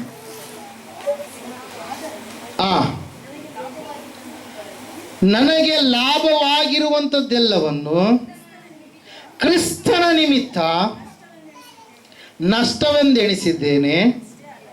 ಇಷ್ಟೇ ಅಲ್ಲದೆ ನನ್ನ ಕರ್ತನಾದ ಕ್ರಿಸ್ತ ಯೇಸುವನ್ನು ಅರಿಯುವುದೇ ಅತೀ ಶ್ರೇಷ್ಠವಾದದ್ದೆಂದು ತಿಳಿದು ನಾನು ಎಲ್ಲವನ್ನೂ ನಷ್ಟವೆಂದೆಣಿಸುತ್ತೇನೆ. ಆತನ ನಿಮಿತ್ತ ನಾನು ಎಲ್ಲವನ್ನೂ ಕಳಕೊಂಡು ಅದನ್ನು ಕಸವೆಂದೆಣಿಸುತ್ತೇನೆ. ಈ ಒಂದು ಆತ್ಮೀಯತೆಯಲ್ಲಿ ನಾನು ನೀನು ಬರಬೇಕಾಗಿದೆ. ಪ್ರಿಯರೇ, ವಾಕ್ಯದಲ್ಲಿ ನಾವು ನೋಡ್ತಾ ಇದ್ದೇವೆ, ದಮಸ್ಕದ ದಾರಿಯಲ್ಲಿ ಅಪೊಸ್ತಲರ ಕೃತ್ಯಗಳ ಪುಸ್ತಕ 9ನೇ ಅಧ್ಯಾಯದಲ್ಲಿ 3-6 ವಚನಗಳನ್ನು ನಾವು ನೋಡುವಾಗ ಆತನಿಗೆ ಆಗಿರ್ತಕ್ಕಂಥ ಆ ಒಂದು ಅನುಭವ ಹೊಸದಾದಂಥ ಅನುಭವವಾಗಿ ಆತನ ದೃಷ್ಟಿಕೋನವೇ ಸಂಪೂರ್ಣವಾಗಿ ಏನಾಯ್ತು ಬದಲಾವಣೆ ಆಯಿತು. ಪ್ರಿಯರೇ, ಆತನಿಗೆ ನಿಜವಾದಂಥ ಬೆಲೆ ಯಾವುದಂತೇಳಿ ಆತನಿಗೆ ಗೊತ್ತಾಗೋದಕ್ಕೆ ಪ್ರಾರಂಭವಾಯಿತು. ಮೊದಲು ಆತ್ಮೀಕವಾಗಿ ಯಾವುದು ಲಾಭದಾಯಕ ಎಂಬುದಾಗಿ ಆತನು ಎಣಿಸ್ತಾ ಇದ್ದನು, ಅದು ಸಂಪೂರ್ಣವಾಗಿ ನಷ್ಟ ಎಂಬುದಾಗಿ ಈಗ ಆತನು ಏನು ಮಾಡ್ತಾ ಇದ್ದಾನೆ, ಅಂದುಕೊಳ್ತಾ ಇದ್ದಾನೆ. ಮೊದಲು ಆತ್ಮವಿಶ್ವಾಸ, ಅಹಂಕಾರದ ಜೀವಿತದಲ್ಲಿ ಇರ್ತಕ್ಕಂಥ ಸೌಲನು ದೇವರ ಕಡೆಗೆ, ಕ್ರಿಸ್ತನ ಕಡೆಗೆ ಬರಲಾರ್ದೆ ಅವು ಏನು ಮಾಡ್ತಾ ಇದ್ವು, ಅವನನ್ನ ತುಡಿತಾ ಇದ್ದು ಪ್ರೇರೆ. ಯಾವಾಗ ಆತನು ಅವುಗಳನ್ನು ತ್ಯಜಿಸಿದನು, ತನ್ನ ಹುಟ್ಟಿನ ಬಗ್ಗೆ ನಾನು ಯಹೂದ್ಯನೆಂಬುದಾಗಿ, ನಾನು ರೋಮನ್ ಹಕ್ಕನ್ನು ಹೊಂದಿದಂಥ ವ್ಯಕ್ತಿ ಎಂಬುದಾಗಿ, ನಾನು ಪಾಂಡಿತ್ಯವನ್ನು ಪಡೆದಂಥ ವ್ಯಕ್ತಿ ಎಂಬುದಾಗಿ, ನಾನು ಫರಿಸಾಯನೆಂಬುದಾಗಿ, ನಾನು ಸುನ್ನತಿಯನ್ನು ಹೊಂದಿದಂಥ ವ್ಯಕ್ತಿ ಎಂಬುದಾಗಿ, ನಾನು ದೇವರ ಶಿಷ್ಯನು ಎನ್ನುವಂಥ ರೀತಿಯಲ್ಲಿ, ಗಮಾಲಿಯಲ್ನ ಶಿಷ್ಯನು ಎನ್ನುವಂಥ ರೀತಿಯಲ್ಲಿ ಇರ್ತಕ್ಕಂಥ ಈ ಸೌಲ ನಾವು ನೋಡ್ತಾ ಇದ್ದೇವೆ. ತನ್ನ ಜನನದ ಹೆಮ್ಮೆಯನ್ನ, ತನ್ನ ಕುಲದ ಹೆಮ್ಮೆಯನ್ನ, ತನ್ನ ಧರ್ಮದ ಹೆಮ್ಮೆಯನ್ನ, ತನ್ನ ಎಲ್ಲಾ ಸಾಧನೆಗಳ ಹೆಮ್ಮೆಯನ್ನ ತ್ಯಜಿಸಿ ಕಡೆಗಣಿಸಿ ಆತನು ಆತ್ಮಿಕ ಮಟ್ಟದಲ್ಲಿ ಆತ್ಮಿಕತೆಯ ಕಡೆಗೆ ಬರುವಾಗ ಅವೆಲ್ಲವುಗಳನ್ನು ಅಪ್ರಯೋಜಕ ಎಂಬುದಾಗಿ ಎಣಿಸಿ ಏನು ಮಾಡಿದರೆ ದೇವರ ಕಡೆಗೆ ಏನು ಮಾಡ್ತಾ ಇದ್ದಾನೆ, ಬರ್ತಾ ಇದ್ದಾನೆ. ಮೊದಲನೇದಾಗಿ ಸ್ವಾರ್ಥವು ತುಂಬಿರ್ತಕ್ಕಂಥ ಈ ವ್ಯಕ್ತಿ ಈಗ ಕ್ರಿಸ್ತನೇ ಇದ್ದಂಥ ವ್ಯಕ್ತಿಯಾಗಿ ಏನು ಮಾಡ್ತಾ ಇದ್ದಾನೆ, ಜೀವಿಸ್ತಾ ಇದ್ದಾನೆ ಪ್ರಿಯರೇ. ಕ್ರಿಸ್ತನ ಕೇಂದ್ರ ಬಿಂದುವಾಗಿ ಜೀವಿಸ್ತಾ ಇದ್ದಾನೆ. ಅದಕ್ಕಾಗಿ ನಾವು ನೋಡ್ತಾ ಇದ್ದೇವೆ, ದೇವರು ವಾಕ್ಯ ಹೇಳ್ತಾ, ಸತ್ಯವೇದ ಹೇಳ್ತಾ ಇದೆ, ನಿಜವಾಗಿ ಜ್ಞಾನೋದಯವನ್ನು ಹೊಂದುವವರು, ಯೇಸು ಕ್ರಿಸ್ತನನ್ನು ತಿಳಿದುಕೊಳ್ಳುವವರೆಲ್ಲರೂ ಕೂಡ ಈ ಅನುಭವವನ್ನು ಹೊಂದಿದವರಾಗಿ ಇರ್ತಾರೆ ಪ್ರಿಯರೇ. ಅದಕ್ಕಾಗಿ ನಾವು ನೋಡ್ತಾ ಇದ್ದೇವೆ, ಸತ್ಯವೇದ ಹೇಳ್ತಾ ಇದೆ ಸ್ಪಷ್ಟವಾಗಿ ಪ್ರಿಯರೇ, ಲಾಭಕರವಾಗಿರುವಂಥವುಗಳನ್ನ ಆತನು ಬಿಟ್ಟ ಪ್ರಿಯರೇ. ಯಾರ್ರೀ? ಪೌಲನ್. ಹಲ್ಲೆಲೂಯಾ. ತನ್ನ ಹುಟ್ಟಿನ ಒಂದು ಹೆಮ್ಮೆ, ತನ್ನ ಒಂದು ಅಧಿಕಾರದ ಒಂದು ಹೆಮ್ಮೆ ಎಲ್ಲವನ್ನ ಆತನೇನು ಮಾಡಿದ, ತ್ಯಜಿಸಿದ. ಗರ್ವ, ಅಹಂಕಾರ, ತನ್ನ ಕುಲದ ಒಂದು ವಿಷಯ ಎಲ್ಲವುಗಳನ್ನು ತ್ಯಜಿಸಿದ. ಎಲ್ಲಿವರೆಗೆ ಆತನಿಗೆ ಧರ್ಮಶಾಸ್ತ್ರದ ಮೇಲೆ ಅತಿಯಾದ ಆತ್ಮವಿಶ್ವಾಸ ಮತ್ತು ಅಹಂಕಾರ ಎನ್ನುವಂಥದ್ದಿತ್ತು, ಅಲ್ಲಿವರೆಗೆ ಆತನ ಕಣ್ಣುಗಳು ಕಾಣದ ರೀತಿಯಲ್ಲಿ ಇದ್ದವು ಪ್ರಿಯರೇ. ಯಾವಾಗ ಆತನು ದೇವರ ಕಡೆಗೆ ಬರುವುದಕ್ಕೋಸ್ಕರವಾಗಿ ದೇವರು ಆತನ ಸಮೀಪಕ್ಕೆ ಬಂದು ಮಾತಾಡಿಸ್ತಾ ಇದ್ದಾನೆ ಪ್ರಿಯರೇ. ಮುಳ್ಳು ಗೋಲಿಯನ್ನು ಒದೆಯುವಂಥದ್ದು ನಿನಗೆ ಸುಲಭವ. ಅಲ್ಲಿ ಮುಳ್ಳನ್ನು ಒದ್ರೆ ನಮಗೇನಾಗುತ್ತೆ, ಚುಚ್ಚುತ್ತೆ. ನೋವು ಪಡೋರು ಯಾರು? ನಾವೇ. ದೇವರಿಗೆ ಅಲ್ಲ ಸಲ್ಲದ ರೀತಿಯಲ್ಲಿ ನಡೆದುಕೊಳ್ಳುವಂಥವ್ರು, ಅಲ್ಲ ಸಲ್ಲದ ಮಾತುಗಳನ್ನು ಮಾತಾಡುವಂಥವ್ರು ಕೂಡ ಯಾವುದಕ್ಕೆ ಒದ್ದಂಗಂತ್ರಿ? ಮುಳ್ಳಿ. ಹಲ್ಲುಯ. ಆ ಮುಳ್ಳಿನಿಂದ ಅವರೇ ಏನಾಗ್ತಾರೆ, ಪ್ರಾಣ ಅಪಾಯದ ನಷ್ಟದ ಕಡೆಗೆ, ರೋಗ ಅಪಾಯದ ನಷ್ಟದ ಕಡೆಗೆ ಜಾರಿ ಹೋಗ್ತಾರೆ ಪ್ರಿಯರೇ. ಅದಕ್ಕಾಗಿ ನಾವು ನೋಡ್ತಾ ಇದ್ದೇವೆ, ದೇವರು ಆತನನ್ನು ದರ್ಶಿಸಿದಾಗ ಆತನು ಸಂಪೂರ್ಣವಾಗಿ ಎಲ್ಲವನ್ನ ಬದಿಗೊತ್ತಿದ. ಆತನು ಶಿಷ್ಯರ ಬಳಿಗೆ ಹೋಗಲಿಲ್ಲ, ಆತನು ಜ್ಞಾನಯುಕ್ತವಾಗಿ ಜೀವಿಸುವುದಕ್ಕೆ ಇಷ್ಟಪಡಲಿಲ್ಲ. 3 ವರ್ಷಗಳ ಕಾಲ ಆತನು ಅರಬ ಸ್ಥಾನಕ್ಕೆ ಹೋಗಿ ಏನು ಮಾಡ್ತಾ ಇದ್ದಾನ್ರಿ, ತನ್ನನ್ನು ತಾನು ತಗ್ಗಿಸಿಕೊಂಡು ದೇವರ ಬರುವಿಕೆಯನ್ನು ಎದುರು ನೋಡುವಂಥ ವ್ಯಕ್ತಿಯಾಗಿ ಆತ್ಮನಲ್ಲಿ ಬೆಳೀತಾ ಇದ್ದಾನೆ. ದೀಕ್ಷಾ ಸ್ನಾನ ಅನನೀಯನ ಮೂಲಕವಾಗಿ ಮಾಡಿಸಿಕೊಂಡಿದ್ದಾದ ಮೇಲೆ ಪ್ರಿಯರೇ, ಹಲ್ಲೆಲೂಯಾ, ಪ್ರೈಸ್ ಲಾರ್ಡ್, ತಗ್ಗಿಸಿಕೊಳ್ಳುವಂಥ ಒಂದು ಸ್ವಭಾವ, ವಿಧೇಯತೆಯ ಒಂದು ಸ್ವಭಾವ ಆತನು 3 ವರ್ಷಗಳ ಕಾಲ ದೇವರ ಒಂದು ಸನ್ನಿಧಾನದಲ್ಲಿ ಏನು ಮಾಡ್ತಾ ಇದ್ದಾನ್ರಿ, ಹುಡುಕ್ತಾ ಇದ್ದಾನೆ ಪ್ರಿಯರೇ. ಅದಕ್ಕಾಗಿ ದೇವರು ತಗ್ಗಿಸಿಕೊಂಡಂಥ ಈ ವ್ಯಕ್ತಿಯನ್ನ, ದೇವರ ಒಂದು ಸಮೀಪಕ್ಕೆ ಬಂದಿರತಕ್ಕಂಥ ಈ ವ್ಯಕ್ತಿಯನ್ನ, ದೇವರಿಗೆ ವಿಧೇಯತೆಯನ್ನು ತೋರಿಸಿದಂಥ ಈ ವ್ಯಕ್ತಿಯನ್ನ ಅಪೊಸ್ತಲರೆಲ್ಲರಿಗಿಂತಲೂ ಕೂಡ ಹೆಚ್ಚಿನ ಅಪೊಸ್ತಲರನ್ನಾಗಿ, ಸೇವೆ ಮಾಡಿದಂಥವರೆಲ್ಲರಲ್ಲಿಯೂ ಕೂಡ ಅಧಿಕ ಸೇವೆ ಮಾಡಿದಂಥ ವ್ಯಕ್ತಿಯನ್ನಾಗಿ, ಶ್ರಮೆಯನ್ನು ಅನುಭವಿಸುವವರೆಲ್ಲರಿಗಿಂತಲೂ ಅಧಿಕ ಶ್ರಮೆಯನ್ನು ಅನುಭವಿಸಿದಂಥ ವ್ಯಕ್ತಿಯನ್ನಾಗಿ, ದೇವರ ಒಂದು ದೊಡ್ಡ ಸಾಧನವನ್ನಾಗಿ ದೇವರು ಏನು ಮಾಡಿದ್ರಿ, ಪೌಲನನ್ನು ಉಪಯೋಗಿಸಿಕೊಂಡ್ರು ಪ್ರಿಯರೇ. ಕಾರಣ ಒಂದೇ, ಪೌಲನು ಲಾಭಕರವಾಗಿರುವಂಥದ್ದೆಲ್ಲವನ್ನ ನಷ್ಟ ಎಂಬುದಾಗಿ ಏನು ಮಾಡಿದಂತ ಎಣಿಸಿದ ಪ್ರಿಯರೇ. ಆವತ್ತಿನ ದಿವಸದಲ್ಲಿ ಒಂದು ವೇಳೆ ಆತನಿಗೆ ಅರಮನೆ ಇದ್ರೆ ಅರಮನೆಯನ್ನ ಬಿಟ್ಟ. ಆವತ್ತಿನ ದಿವಸ ಒಂದು ವೇಳೆ ಆತನಿಗೆ, ಈಗ ಕಾರುಗಳು ಬಂದಿವೆ, ಅವತ್ತು ಶ್ರೇಷ್ಠವಾದಂಥ ಕುದುರೆಗಳು, ಅವೇ ಕಾರುಗಳಿದ್ದಂಗೆ ಅವತ್ತು. ಯಾಕಂದ್ರೆ ಒಂದು ಸ್ಥಳದಿಂದ ಒಂದು ಸ್ಥಳಕ್ಕೆ ಹೋಗುವಂಥದ್ದು ಏನ್ರಿ, ಕುದುರೆಗಳು, ಕತ್ತೆಗಳು ಮತ್ತು ಒಂಟೆಗಳು ಆ ಒಂದು ಸಮಯದಲ್ಲಿ ಇರ್ತಾ ಇದ್ರು ಪ್ರಿಯರು. ವಾಹನವಾಗಿ ಏನು ಮಾಡ್ತಾ ಇದ್ರು, ಬಳಸ್ತಾ ಇದ್ರು. ಹಲ್ಲೆಲೂಯಾ. ನಮ್ಮ ಭಾರತ ದೇಶದಲ್ಲಿ ಎತ್ತುಗಳನ್ನು ವಾಹನವಾಗಿ ಏನು ಮಾಡ್ತಾ ಇದ್ರು, ಬಳಸ್ತಾ ಇದ್ರು. ಹಲ್ಲೆಲೂಯಾ. ಅವೆಲ್ಲವುಗಳನ್ನ ಬಿಡ್ತಾ ಇದ್ದಾನೆ. ಎಲ್ಲವನ್ನ ಬಿಟ್ಟು ಏನು ಮಾಡ್ತಾ ಇದ್ದಾನ್ರಿ, ದೇವರನ್ನು ಹಿಂಬಾಲಿಸಿ ನಡೀತಾ ಇದ್ದಾನೆ. ಹಲ್ಲೆಲೂಯಾ. ಪ್ರೈಸ್. ಅದಕ್ಕಾಗಿ ಪ್ರಿಯರೇ, ಇವತ್ತಿನ ದಿವಸ ನಿನಗೆ ಲಾಭಕರವಾಗಿರುವಂಥದ್ದು ಯಾವುದಾಗಿದೆಯೋ ಅದನ್ನು ನೀನು ಬಿಟ್ಟು ಸಂಪೂರ್ಣವಾಗಿ ಕ್ರಿಸ್ತನಿಗೋಸ್ಕರವಾಗಿ ಜೀವಿಸುವಂಥ ನೀನು ವ್ಯಕ್ತಿಯಾಗು ಪ್ರಿಯರೇ. ಹಲ್ಲೆಲೂಯಾ. ಕೊನೆಯದಾಗಿ ನಾವು ನೋಡ್ತಾ ಇದ್ದೇವೆ, ಸತ್ಯವೇದ ಹೇಳ್ತಾ ಇದೆ ಪ್ರಿಯರೇ, ಅಭ್ಯಂತರ ಮಾಡುವ ಎಲ್ಲ ಭಾರವನ್ನು ಬಿಟ್ಟು ನಾವು ದೇವರನ್ನ ಹತ್ತಿಕೊಂಡು ಹಿಂಬಾಲಿಸಿ ನಾವು ನಡಬೇಕು. ಈ ಪ್ರಿಯರಿಗೆ ಬರೆದ ಪತ್ರಿಕೆ 12ನೇ ಅಧ್ಯಾಯ ಮೊದಲು 2 ವಚನಗಳನ್ನು ನಾವು ನೋಡುವಾಗ ಸತ್ಯವೇದ ಈ ರೀತಿಯಾಗಿ ಹೇಳ್ತಾ ಇದೆ, ಆದ ಕಾರಣ ಇಷ್ಟು ಮಂದಿ ಸಾಕ್ಷಿಯವರು ಮೇಘದೋಪಾದಿಯಲ್ಲಿ ನಮ್ಮ ಸುತ್ತಲೂ ಇರುವುದರಿಂದ ನಮಗೆ ಅಭ್ಯಂತರ ಮಾಡುವ ಎಲ್ಲ ಭಾರವನ್ನು ಹತ್ತಿಕೊಳ್ಳುವ ಪಾಪವನ್ನು ನಾವೂ ಸಹ ತೆಗೆದಿಟ್ಟು ನಂಬಿಕೆಯನ್ನು ಹುಟ್ಟಿಸುವವನು ಪೂರೈಸುವವನು ಆಗಿರುವ ಯೇಸುವಿನ ಮೇಲೆ ದೃಷ್ಟಿ ಇಟ್ಟು ನಮಗೆ ನೇಮಕವಾದ ಓಟವನ್ನು ಸ್ಥಿರ ಚಿತ್ತದಿಂದ ಓಡೋಣ. ಆತನು ತನ್ನ ಮುಂದೆ ಇಟ್ಟಿದ್ದ ಸಂತೋಷಕ್ಕೋಸ್ಕರ ಅವಮಾನವನ್ನ ಅಲಕ್ಷ್ಯ ಮಾಡಿ ಶಿಲುಬೆಯ ಮರಣವನ್ನ ಸಹಿಸಿಕೊಂಡು ದೇವರ ಸಿಂಹಾಸನದ ಬಲಗಡೆಯಲ್ಲಿ ಆಸನರೂಢನಾಗಿ ಇದ್ದಾನೆ ಎಂಬುದಾಗಿ. Hallelujah, praise the Lord. ನಾವು ನೋಡ್ತಾ ಇದ್ದೇವೆ, ವಾಕ್ಯ ಹೇಳ್ತಾ ಇದೆ, ಸತ್ಯವೇದ ಹೇಳ್ತಾ ಇದೆ ಪ್ರಿಯರೇ, ಎಲ್ಲಾ ಭಾರವನ್ನು ಅಭ್ಯಂತರ ಮಾಡುವಂತ ಎಲ್ಲಾ ಪಾಪವನ್ನು ನಾವು ಬಿಟ್ಟು ಬಿಟ್ಟು ಮುಂದಕ್ಕೆ ಹೋಗುವವರಾಗಿರಬೇಕು. ಕೊನೆಯದಾಗಿ ನಾವು ನೋಡ್ತಾ ಇದ್ದೇವೆ, ಅಭ್ಯಂತರ ಮಾಡುವ ಎಲ್ಲಾ ಭಾರವನ್ನು ಬಿಟ್ಟು ನಾವು ಹೋಗುವವರಾಗಿ ಇರಬೇಕು. ಯಾಕಂದ್ರೆ ನಾವು ಓಡುವವರಾಗಿದ್ದೇವೆ. ಏನ್ ಮಾಡ್ತಾ ಇದ್ದೇವೆ? ನಾವು ಓಡ್ತಾ ಇದ್ದೇವೆ. ನಾವು ಭಾರವಾಗಿರ್ತಕ್ಕಂಥ ವಸ್ತುವನ್ನ ತಲೆಯ ಮೇಲೆ ಇಟ್ಟುಕೊಂಡು ಓಡೋದಕ್ಕೆ ಸಾಧ್ಯನಾ? ಲೌಕಿಕವಾದಂಥ ಸಂಗತಿಗಳ ವಿಷಯಗಳನ್ನು ನಿಮ್ಮ ತಲೆಯಲ್ಲಿ ತುಂಬಿಕೊಂಡು ಲೌಕಿಕವಾದಂಥ ಚಿಂತೆಗಳು, ಭಯಂಕರವಾದಂಥ ವಿಷಯಗಳನ್ನು ನೀವು ಅದರಲ್ಲಿಯೇ ಮುಳುಗಿ ಜೀವಿಸುವವರಾಗಿದ್ದು ನಾನು ಓಟವನ್ನು ಓಡ್ತೀನಿ ಅಂತಂದ್ರೆ ನೀನು ಆ ಒಂದು ಓಟದಲ್ಲಿ ಮುಂದೆ ಬರೋದಕ್ಕೆ ಸಾಧ್ಯನಾ? ಸಾಧ್ಯ ಇಲ್ಲ. ಅದರ ಸಲುವಾಗಿ ವಾಕ್ಯ ಹೇಳ್ತದೆ, ಸತ್ಯವೇದ ಹೇಳ್ತಾ ಇದೆ, ನಾವೂ ಸಹ ಎಂಬುದಾಗಿ ವಾಕ್ಯದಲ್ಲಿ ನಾವು ನೋಡ್ತಾ ಇದ್ದೀವಿ. ನಾವೂ ಸಹ ತೆಗೆದಿಟ್ಟು ಯಾವುದಂತೆ ಎಲ್ಲ ಅಭ್ಯಂತರ ಮಾಡುವ ಎಲ್ಲ ಭಾರವನ್ನ ಹತ್ತಿಕೊಳ್ಳುವ ಪಾಪವನ್ನ ಎಲ್ಲವನ್ನ ತೆಗೆದಿಟ್ಟು ಬಿಟ್ಟು ಬಿಟ್ಟು ನಾವೇನ್ ಮಾಡ್ಬೇಕಂತ ಹೇಳ್ತಾ ಇದ್ದೀವಿ ವಾಕ್ಯ ರೀ, ಮುಂದಕ್ಕೆ ಹೋಗಬೇಕಾಗಿದೆ. ನಂಬಿಕೆಯ ಓಟದಲ್ಲಿ ನಮ್ಮನ್ನು ತಡೆಯುವಂತ, ಅಡ್ಡಿಪಡಿಸುವಂತ, ಓಟವನ್ನ ಕಷ್ಟವಾಗಿಸುವಂತ, ಗೆಲ್ಲುವ ಛಲವನ್ನ ಕಸಿದುಕೊಳ್ಳುವಂತ ವಿಷಯಗಳು ಯಾವುದಿದಾವೋ ಅವುಗಳನ್ನ ಬಿಟ್ಟು ನಾವು ಮುಂದಕ್ಕೆ ಹೋಗಬೇಕು. Hallelujah, praise the Lord. ಅವುಗಳನ್ನು ತೆಗೆದಿಟ್ಟು ಸಂಪೂರ್ಣವಾಗಿ ನಾವು ಮುಂದಕ್ಕೆ ಹೋಗುವವರಾಗಿ ಇರಬೇಕು ಪ್ರೇರ. ಅದು ಅಪನಂಬಿಕೆಯಾಗಿರ್ಬೋದು, ಸೋಮಾರಿತನದ ಜೀವಿತವಾಗಿರ್ಬೋದು, ಲೌಕಿಕತೆಯಾಗಿರ್ತಕ್ಕಂಥ ವಿಷಯವಾಗಿರ್ಬೋದು, ಕ್ರಮಶಿಕ್ಷಣವಿಲ್ಲದೆ ದೇವರ ಮಕ್ಕಳು ಎಂಬುದಾಗಿ ಕರೆಸಿಕೊಳ್ಳುವಂತಹ ಸ್ಥಿತಿ ಆಗಿರ್ಬೋದು, ಕ್ರಮಶಿಕ್ಷಣದ ಕೊರತೆ ಆಗಿರ್ಬೋದು, ಒಂದು ಲೋಕದಲ್ಲಿ ಇರುವಂಥ ನಿರಾಸೆ ಆಗಿರ್ಬೋದು, ಇನ್ನಿತರ ಯಾವುದೇ ಕಾರ್ಯಗಳು ನಮ್ಮನ್ನು ಕುಗ್ಗಿಸುವಂಥ ಓಟದಲ್ಲಿ ಬ್ರೇಕ್ ಹಾಕುವಂಥ ಯಾವುದೇ ಅಡೆತಡೆಗಳಾಗಿರ್ಬೋದು, ಅವೆಲ್ಲವುಗಳನ್ನು ನಾವೇನು ಮಾಡ್ಬೇಕ್ರಿ? ಬಿಟ್ಟು ಬಿಟ್ಟು ನಾವು ಮುಂದಕ್ಕೆ ಹೋಗಬೇಕು ಪ್ರಿಯರೇ. Hallelujah, praise the Lord. ನಮ್ಮ ಗುರಿ ಒಂದೇ, ನಾವು ಯೇಸುವನ್ನ ಮುಟ್ಟುವವರೆಗೂ ನಮ್ಮ ನಂಬಿಕೆಯನ್ನ, ಭಕ್ತಿಯನ್ನು ನಾವು ಬಿಡದೆ ಆತನನ್ನು ಎದುರುಗೊಳ್ಳುವವರಾಗಿ ನಾವು ಇರಬೇಕು ಪ್ರಿಯರೇ. Hallelujah, praise the Lord. ವಾಕ್ಯದಲ್ಲಿ ನಾವು ನೋಡ್ತಾ ಇದ್ದೇವೆ ಪ್ರಿಯರೇ, ಈ ಪಾಪವನ್ನು ನಾವು ಬಿಡುವಂಥವ್ರಾಗೋಣ, ಕೋಪವನ್ನು ನಾವು ಬಿಡುವಂಥವ್ರಾಗೋಣ, ಕೆಟ್ಟದ್ದನ್ನು ನಾವು ಬಿಡುವಂಥವ್ರಾಗೋಣ, ಜಗಳ ವ್ಯಾಜ್ಯಗಳನ್ನು ನಾವು ಬಿಡುವಂಥವ್ರಾಗೋಣ, ದೋಷಗಳನ್ನು ಬಿಡುವಂಥವ್ರಾಗೋಣ, ಲಾಭಕರವಾಗಿರುವಂಥದ್ದು ಯಾವುದಿದೆಯೋ ಲೋಕದ ಪ್ರಕಾರವಾಗಿ ವ್ಯಕ್ತಿಗತವಾಗಿ ಅವುಗಳನ್ನು ಬಿಡುವಂಥದ್ದು ಬಿಟ್ಟು ನಾವು ಅಭ್ಯಂತರ ಮಾಡುವಂಥ ಎಲ್ಲ ಪಾಪದ ಭಾರವನ್ನು ಬಿಟ್ಟು ನಾವೇನು ಮಾಡೋಣ? ದೇವರ ಕಡೆಗೆ ಹೋಗುವಂಥವ್ರು ಆಗೋಣ ಪ್ರಿಯರೇ. ಅಬ್ರಹಾಮನನ್ನ ಆಲೋಚನೆ ಮಾಡ್ರಿ, ಸತ್ಯವೇದ ಹೇಳ್ತಾ ಇದೆ, ಆತನಂತೆ ಆದಿಕಾಂಡ ಪುಸ್ತಕ 12ನೇ ಅಧ್ಯಾಯ ಮೊದಲ 4 ವಚನಗಳಲ್ಲಿ ನಾವು ನೋಡುವಾಗ ಆತನು ಸ್ವಜನರನ್ನ ಬಿಟ್ಟು ಬಂದ ಪ್ರಿಯರೇ. ಅಲ್ಲಿ ಅವತ್ತೇನೋ ಜಗ್ಗಿ ಜನರು ಇರಲಿಲ್ಲ, ಅಲ್ಲಿ ಸ್ವಲ್ಪ ಜನರು, ಆಗ ತಾನೇ ಜನರು ಬೆಳೀತಾ ಇದ್ರು ಪ್ರಿಯರೇ. Hallelujah, praise the Lord. ಆ ಒಂದು ಸ್ಥಳವನ್ನು ಬಿಟ್ಟು ಇನ್ನೊಂದು ಸ್ಥಳಕ್ಕೆ ಹೋಗ್ಬೇಕಾದ್ರೆ ಎಷ್ಟೋ ಕಷ್ಟ. ಸ್ವಜನರೇ ಇಲ್ಲ ರೀ, ನಾವು ಮನೆ ಮಾಡಬೇಕಾದ್ರೆ ಏನು ಮಾಡ್ತೀವಿ? ಇಲ್ಲ, ಅಲ್ಲಿ ನಮ್ಮವರು ಇದ್ದಾರೆ, ಇಲ್ಲಿ ನಮ್ಮವ್ರು ಇದ್ದಾರೆ, ಅವ್ರು ನಮಗಿದ್ದಾರೆ, ಧೈರ್ಯ ಅಂತೇಳಿ ನಾವು ಅಂದುಕೊಳ್ಳುವಂಥವ್ರು ಇರ್ತೀವಿ. ಇಲ್ಲ, ಜನರಿದ್ದಾರೆ, ನಮಗೆ ಧೈರ್ಯ ಅಂತೇಳಿ. ದೇವ್ರ ವಾಕ್ಯ ಹೇಳ್ತಾ ಇದೆ, ಆತನು ದೇವರ ಆಜ್ಞೆಗೆ ಒಳಗಾಗಿ ಸ್ವಜನರನ್ನ ಬಿಟ್ಟು ಹೋಗ್ತಾ ಇದ್ದಾನಂತೆ. ಯಾರ್ರೀ? ಅಬ್ರಹಾಮನು. ಯಾಕೆ ಹೇಳ್ರಿ? ಅಲ್ಲಿರ್ತಕ್ಕಂಥ ಸ್ವಂತ ಜನರು ಅವರು ಎಂಥ ಜನರಾಗಿದ್ದಾರೆ?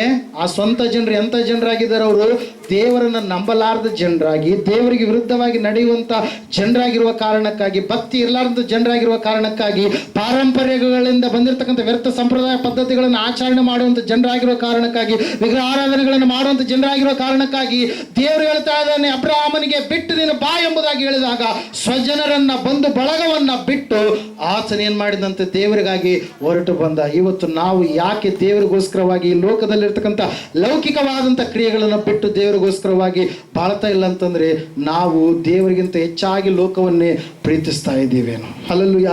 ದೇವರ ಸ್ಥಾನವನ್ನ ಇನ್ನೂ ಸರಿಯಾದ ರೀತಿಯಲ್ಲಿ ತಿಳಿದುಕೊಳ್ಳಲಾರದೆ ಜೀವಿಸ್ತಾ ಇದೆಯೇನೋ? ದೇವರು ಒಬ್ಬಾತನಿದ್ದಾನೆ ಎಂಬುದಾಗಿ ತಿಳಿದುಕೊಳ್ಳದೆ ನಮ್ಮ ಬಾಯಿಂದ ಅನೇಕ ವಿಷಯಗಳನ್ನು, ಸಂಗತಿಗಳನ್ನು ಕೂಡ ದೇವರ ಸ್ಥಾನದಲ್ಲಿ ಎಣಿಸ್ತಾ ಇದ್ದೀವೇನೋ? ದೇವರು ಒಬ್ಬಾತನು ಎಂಬುದಾಗಿ ವಾಕ್ಯ ಹೇಳುವಾಗ ಇನ್ನು ಇತರರನ್ನು ಕೂಡ ನಿನ್ನ ದೇವರು ಎಂಬುದಾಗಿ ನಿನ್ನ ಬಾಯಿಂದ ಹೇಳುವಾಗ ನೀನು ಇನ್ನು ದೇವರ ಮಗನಾಗಿರೋದಕ್ಕೆ ಸಾಧ್ಯ ಹೇಗೆ? ಹಲ್ಲೆಲೂಯಾ. ನಿನ್ನ ಬಾಯಿ ಮಾತಿನ ವಿಷಯದಲ್ಲಿ ನೀನು ಯಾವ ರೀತಿಯಾಗಿರ್ಬೇಕು, ನಿನ್ನ ಮನಸ್ಸಿನ ವಿಷಯದಲ್ಲಿ ನೀನು ಯಾವ ರೀತಿಯಾಗಿರ್ಬೇಕಂತೇಳಿ ನಿನಗೆ ಗೊತ್ತಿಲ್ವಾ? ಅಬ್ರಹಾಮನಂತೆ ಸ್ವಜನರನ್ನ ಬಿಟ್ಟು ಬಂದ. ಹಲ್ಲೆಲೂಯಾ. ದೇವರು ಒಬ್ಬಾತನೇ, ಆತನ ಸ್ಥಾನವನ್ನು ನೀವು ಯಾರಿಗೂ ಕೂಡ ಕೊಡಬೇಡ್ರಿ. ಅಲ್ಲಿ ಎಲೀಷನ ಕುರಿತಾಗಿ ನಾವು ನೋಡ್ತಾ ಇದ್ದೇವೆ. ಎಲೀಷನು ಎತ್ತುಗಳನ್ನ 12 ಜೋಡಿ ಎತ್ತುಗಳನ್ನ ಉಳ್ತಾ ಇದ್ದಾರೆ ಹೊಲದಲ್ಲಿ ಪ್ರಿಯರೇ. ಉಳುವಂತ ಸಮಯದಲ್ಲಿ ದೇವರು ಅಪ್ಪಣೆ ಕೊಟ್ಟ, ಎಲಿಯ ನೀನು ನನ್ನ ಸಮೀಪಕ್ಕೆ ಬರಬೇಕಾಗಿದೆ, ಅದಕ್ಕಾಗಿ ನಿನ್ನ ಬದಲಾಗಿ ಎಲೀಷನನ್ನು ನೀನು ಅಭಿಷೇಕ ಮಾಡಬೇಕಾಗಿದೆ, ಅರಸನನ್ನಾಗಿ ಯೇಹುವನ್ನು ಅಭಿಷೇಕ ಮಾಡಬೇಕಾಗಿದೆ ಅಂತೇಳಿ ಹೇಳಿದಾಗ ಆ ಸಮಯದಲ್ಲಿ ಎಲೀಷನು ತನ್ನ ಕಂಬಳಿಯನ್ನು ತೆಗೆದುಕೊಂಡು ಹೋಗಿ ಯಾರ ಮೇಲೆ ಹಾಕ್ತಾ ಇದ್ದಾನ್ರಿ? ಎಲಿಯನು ಯಾರ ಮೇಲೆ ಹಾಕ್ತಾ ಇದ್ದಾನೆ? ಎಲೀಷನ ಮೇಲೆ ಹಾಕ್ತಾ ಇದ್ದಾನೆ. ಎಲಿಯನು ತನ್ನ ಕಂಬಳಿಯನ್ನು ತೆಗೆದುಕೊಂಡು ಎಲೀಷನ ಮೇಲೆ ಹಾಕಿದಾಗ ಎಲೀಷನು ತನ್ನ ಎತ್ತುಗಳನ್ನು ಅಲ್ಲೇ ಬಿಟ್ಟು ಏನ್ ಮಾಡಿದಂತೆ, ಎಲಿಯನನ್ನ ಹಿಂಬಾಲಿಸಿದ. ಹೊಲದ ಕೆಲಸದಲ್ಲಿ ನಿಮಗ್ನನಾಗಿರ್ತಕ್ಕಂಥ ವ್ಯಕ್ತಿ ಅವುಗಳನ್ನು ವಧಿಸಿ ದೇವರಿಗೆ ಯಜ್ಞ ಮಾಡಿ ಅವುಗಳನ್ನು ಭುಜಿಸಿ ಆತನು ಸಂಪೂರ್ಣವಾಗಿ ಆತನ ಕೆಲಸ ಕಾರ್ಯಗಳು ಏನೇನಿದ್ವೋ ಗೊತ್ತಿಲ್ಲ. ಹಲ್ಲೆಲೂಯಾ. ಫ್ರೆಂಡ್ಸ್, ನೀವು ಪ್ಲಾನ್ ಮಾಡಿರ್ತೀರಿ, ಯೋಜನೆ ಮಾಡಿರ್ತೀರಿ, ಆ ಯೋಜನೆಗಳು ಏನೇನಿದ್ವೋ ಗೊತ್ತಿಲ್ಲ. ಆ ಎಲ್ಲ ಯೋಜನೆಗಳನ್ನ ಬದಿಗೊತ್ತಿ ದೇವರ ಕರೆಗೆ ಹೋಗೊಟ್ಟು ಏನ್ ಮಾಡಿದಂತ್ರಿ, ಎಲೀಷನ್ ಏನ್ ಮಾಡಿದ, ಹಿಂಬಾಲಿಸಿ ಬಿಟ್ಟು ಹೊರಟು ಬಂದ ಎಲ್ಲ ಯೋಜನೆಗಳನ್ನ ಬದಿಗೊತ್ತಿ ದೇವರ ಕಾರ್ಯವೇ ಮುಖ್ಯ ಎಂಬುದಾಗಿ ನೆನೆಸಿ ಆತನು ಹೊರಟು ಬಂದ. ಪ್ರಿಯರೇ, ಯಾರಂತ್ರಿ? ಎಲೀಷನ. ಪ್ರಿಯರೇ, ನಾವು ನೋಡ್ತಾ ಇದ್ದೇವೆ ಯೋಸೇಫನ ಕುರಿತಾಗಿ. ಯೋಸೇಫನ್ನು ಐಗುಪ್ತ ದೇಶದವನಾಗಿರ್ತಕ್ಕಂಥ 44ನ ಮನೆಯಲ್ಲಿ ಇರುವಂತ ಸಮಯದಲ್ಲಿ ಐಗುಪ್ತ ದೇಶದ 44ನ ಹೆಂಡತಿ ಯೋಸೇಫನ ಮೇಲೆ ಕಣ್ಣಾಕಿದಂತ ಸಮಯದಲ್ಲಿ ಯೋಸೇಫನ ವಸ್ತ್ರವನ್ನು ಹಾಕಿ ಹಿಡಿದುಕೊಂಡಾಗ ಆ ವಸ್ತ್ರಗಳ ಅಲ್ಲಿಯೇ ಬಿಟ್ಟು ಅವನು ಹೊರಗಡೆ ಹೊರಟು ಹೋದ. ಪ್ರಿಯರೇ, ಕಾರಣ ಏನು ಹೇಳ್ರಿ? ನಾನು ನನ್ನ ದೇವರಿಗೆ ವಿರುದ್ಧವಾಗಿ ಪಾಪವನ್ನ ಮಾಡಬಾರದು, ಪಾಪದ ಕಾರ್ಯವನ್ನ ಜರುಗಿಸಬಾರದು, ಪಾಪದ ವಸ್ತ್ರಗಳನ್ನ ಅಲ್ಲೇ ಬಿಟ್ಟ. ಏನ್ ಮಾಡಿದ? ಆ ವಸ್ತ್ರವನ್ನು ಬಿಟ್ಟು ಏನ್ ಮಾಡಿದ? ಹೊರಟು ಹೋದ. ದೇವರ ಆಜ್ಞೆಗೆ ಒಳಗಾಗಿ ಯೋಸೇಫನ್ ಏನ್ ಮಾಡಿದ? ಜೀವಿಸಿದ. ಪ್ರಿಯರೇ, ಪರಿಶುದ್ಧತೆಯನ್ನ ಕಾಪಾಡಿದ. ಯೌವನ ಕಾಲದಲ್ಲಿ ತನ್ನ ಜೀವಿತವನ್ನು ಸಂಪೂರ್ಣವಾಗಿ ಕಾಪಾಡಿಕೊಂಡ. ಪ್ರಿಯರೇ, ಅದಕ್ಕಾಗಿ ಅಬ್ರಹಾಮನಿಗೆ ದೇವರು ದೇಶವನ್ನು ಬಿಡುಗಡೆ ಕೊಟ್ರೆ, ಎಲೀಷನಿಗೆ ದೇವರು 2ರಷ್ಟು ಅದ್ಭುತಗಳನ್ನು ಮಾಡುವಂತ ಶಕ್ತಿಯನ್ನು ಕೊಟ್ರೆ, ಯೋಸೇಫನಿಗೆ ಇಡೀ ಐಗುಪ್ತ ದೇಶದಲ್ಲಿ ಗುಲಾಮನಾಗಿ ಕಾಲಿಟ್ಟಿರ್ತಕ್ಕಂಥ ವ್ಯಕ್ತಿಯನ್ನ ಎಲ್ಲರೂ ಗೌರವಿಸುವ ಹಾಗೆ ದೇವರು ಅರಸನ ನಂತರದ ಅರಸನನ್ನಾಗಿ ಇಡೀ ಐಗುಪ್ತ ದೇಶಕ್ಕೆ ಸರ್ವಾಧಿಕಾರಿಯನ್ನಾಗಿ ಏನ್ ಮಾಡಿದ್ರಿ? ನೇಮಕ ಮಾಡಿದ್ರು. ಪ್ರಿಯರೇ, ಕಾರಣ ಒಂದೇ, ಅವರು ಬಿಡಬೇಕಾದಂಥವುಗಳನ್ನು ಬಿಟ್ಟು ದೇವರಿಗೋಸ್ಕರವಾಗಿ ನಿಂತುಕೊಂಡ್ರು. ಪ್ರಿಯರೇ, ಹಲ್ಲೆಲೂಯಾ.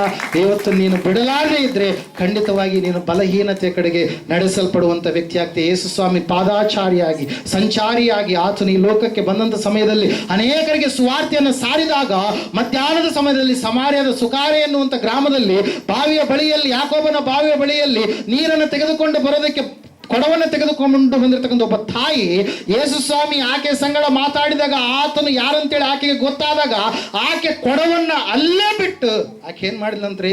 ನಿಜವಾಗಿರ್ತಕ್ಕಂಥ ನೀರು ದೇವರ ವಾಕ್ಯ, ಈ ನೀರನ್ನು ನಾನು ಹೊತ್ತುಕೊಂಡು ಹೋಗಬೇಕು, ಈ ಜೀವನದಿಯನ್ನು ಹರಿಸುವಂತ ಸ್ಥಿತಿಯ ಕಡೆಗೆ ನಾನು ಕೂಡ ಒಂದು ಸಾಧನವಾಗಿ ಉಪಯೋಗವಾಗಬೇಕಂತೇಳಿ ತನ್ನ ಕೊಡವನ್ನ ಆಕೆ ಅಲ್ಲಿಯೇ ಬಿಟ್ಟು, ಆಕೆ ಏನ್ ಬಿಟ್ಲಲ್ಲಿ? ಆಕೆ ಒಬ್ಬ ವ್ಯಭಿಚಾರದಿಂದ ಕೂಡಿದಂಥ ತಾಯಿ ಆಗಿದ್ಲು. ಮಧ್ಯಾಹ್ನದ ಸಮಯದಲ್ಲಿ ನೀರಿಗೆ ಹೋಗಿದ್ಲು. ತನ್ನ ಅಕ್ರಮ, ಅನ್ಯಾಯ, ಅನೀತಿಯ ಕಾರ್ಯಗಳನ್ನ ಅಲ್ಲಿಯೇ ಬಿಟ್ಟು ಆಕೆ ಏನ್ ಮಾಡ್ತಾ ಇದ್ದಾಳ್ರಿ? ನಿಜವಾಗಿರುವಂಥದ್ದು ನಾನು ಹೊಂದಿಕೊಳ್ಳಬೇಕಂತೇಳಿ ಸುಕಾರೆ ಗ್ರಾಮದಲ್ಲಿಯೇ ದೊಡ್ಡದಾಗಿರ್ತಕ್ಕಂಥ ಉಜ್ಜೀವನವನ್ನ ಆಕೆ ತೆಗೆದುಕೊಂಡು ಬಂದ್ಲು. ಪ್ರಿಯರೇ, ಕೊಡವನ್ನ ಬಿಟ್ಲು, ಪಾಪವನ್ನು ಬಿಟ್ಲು.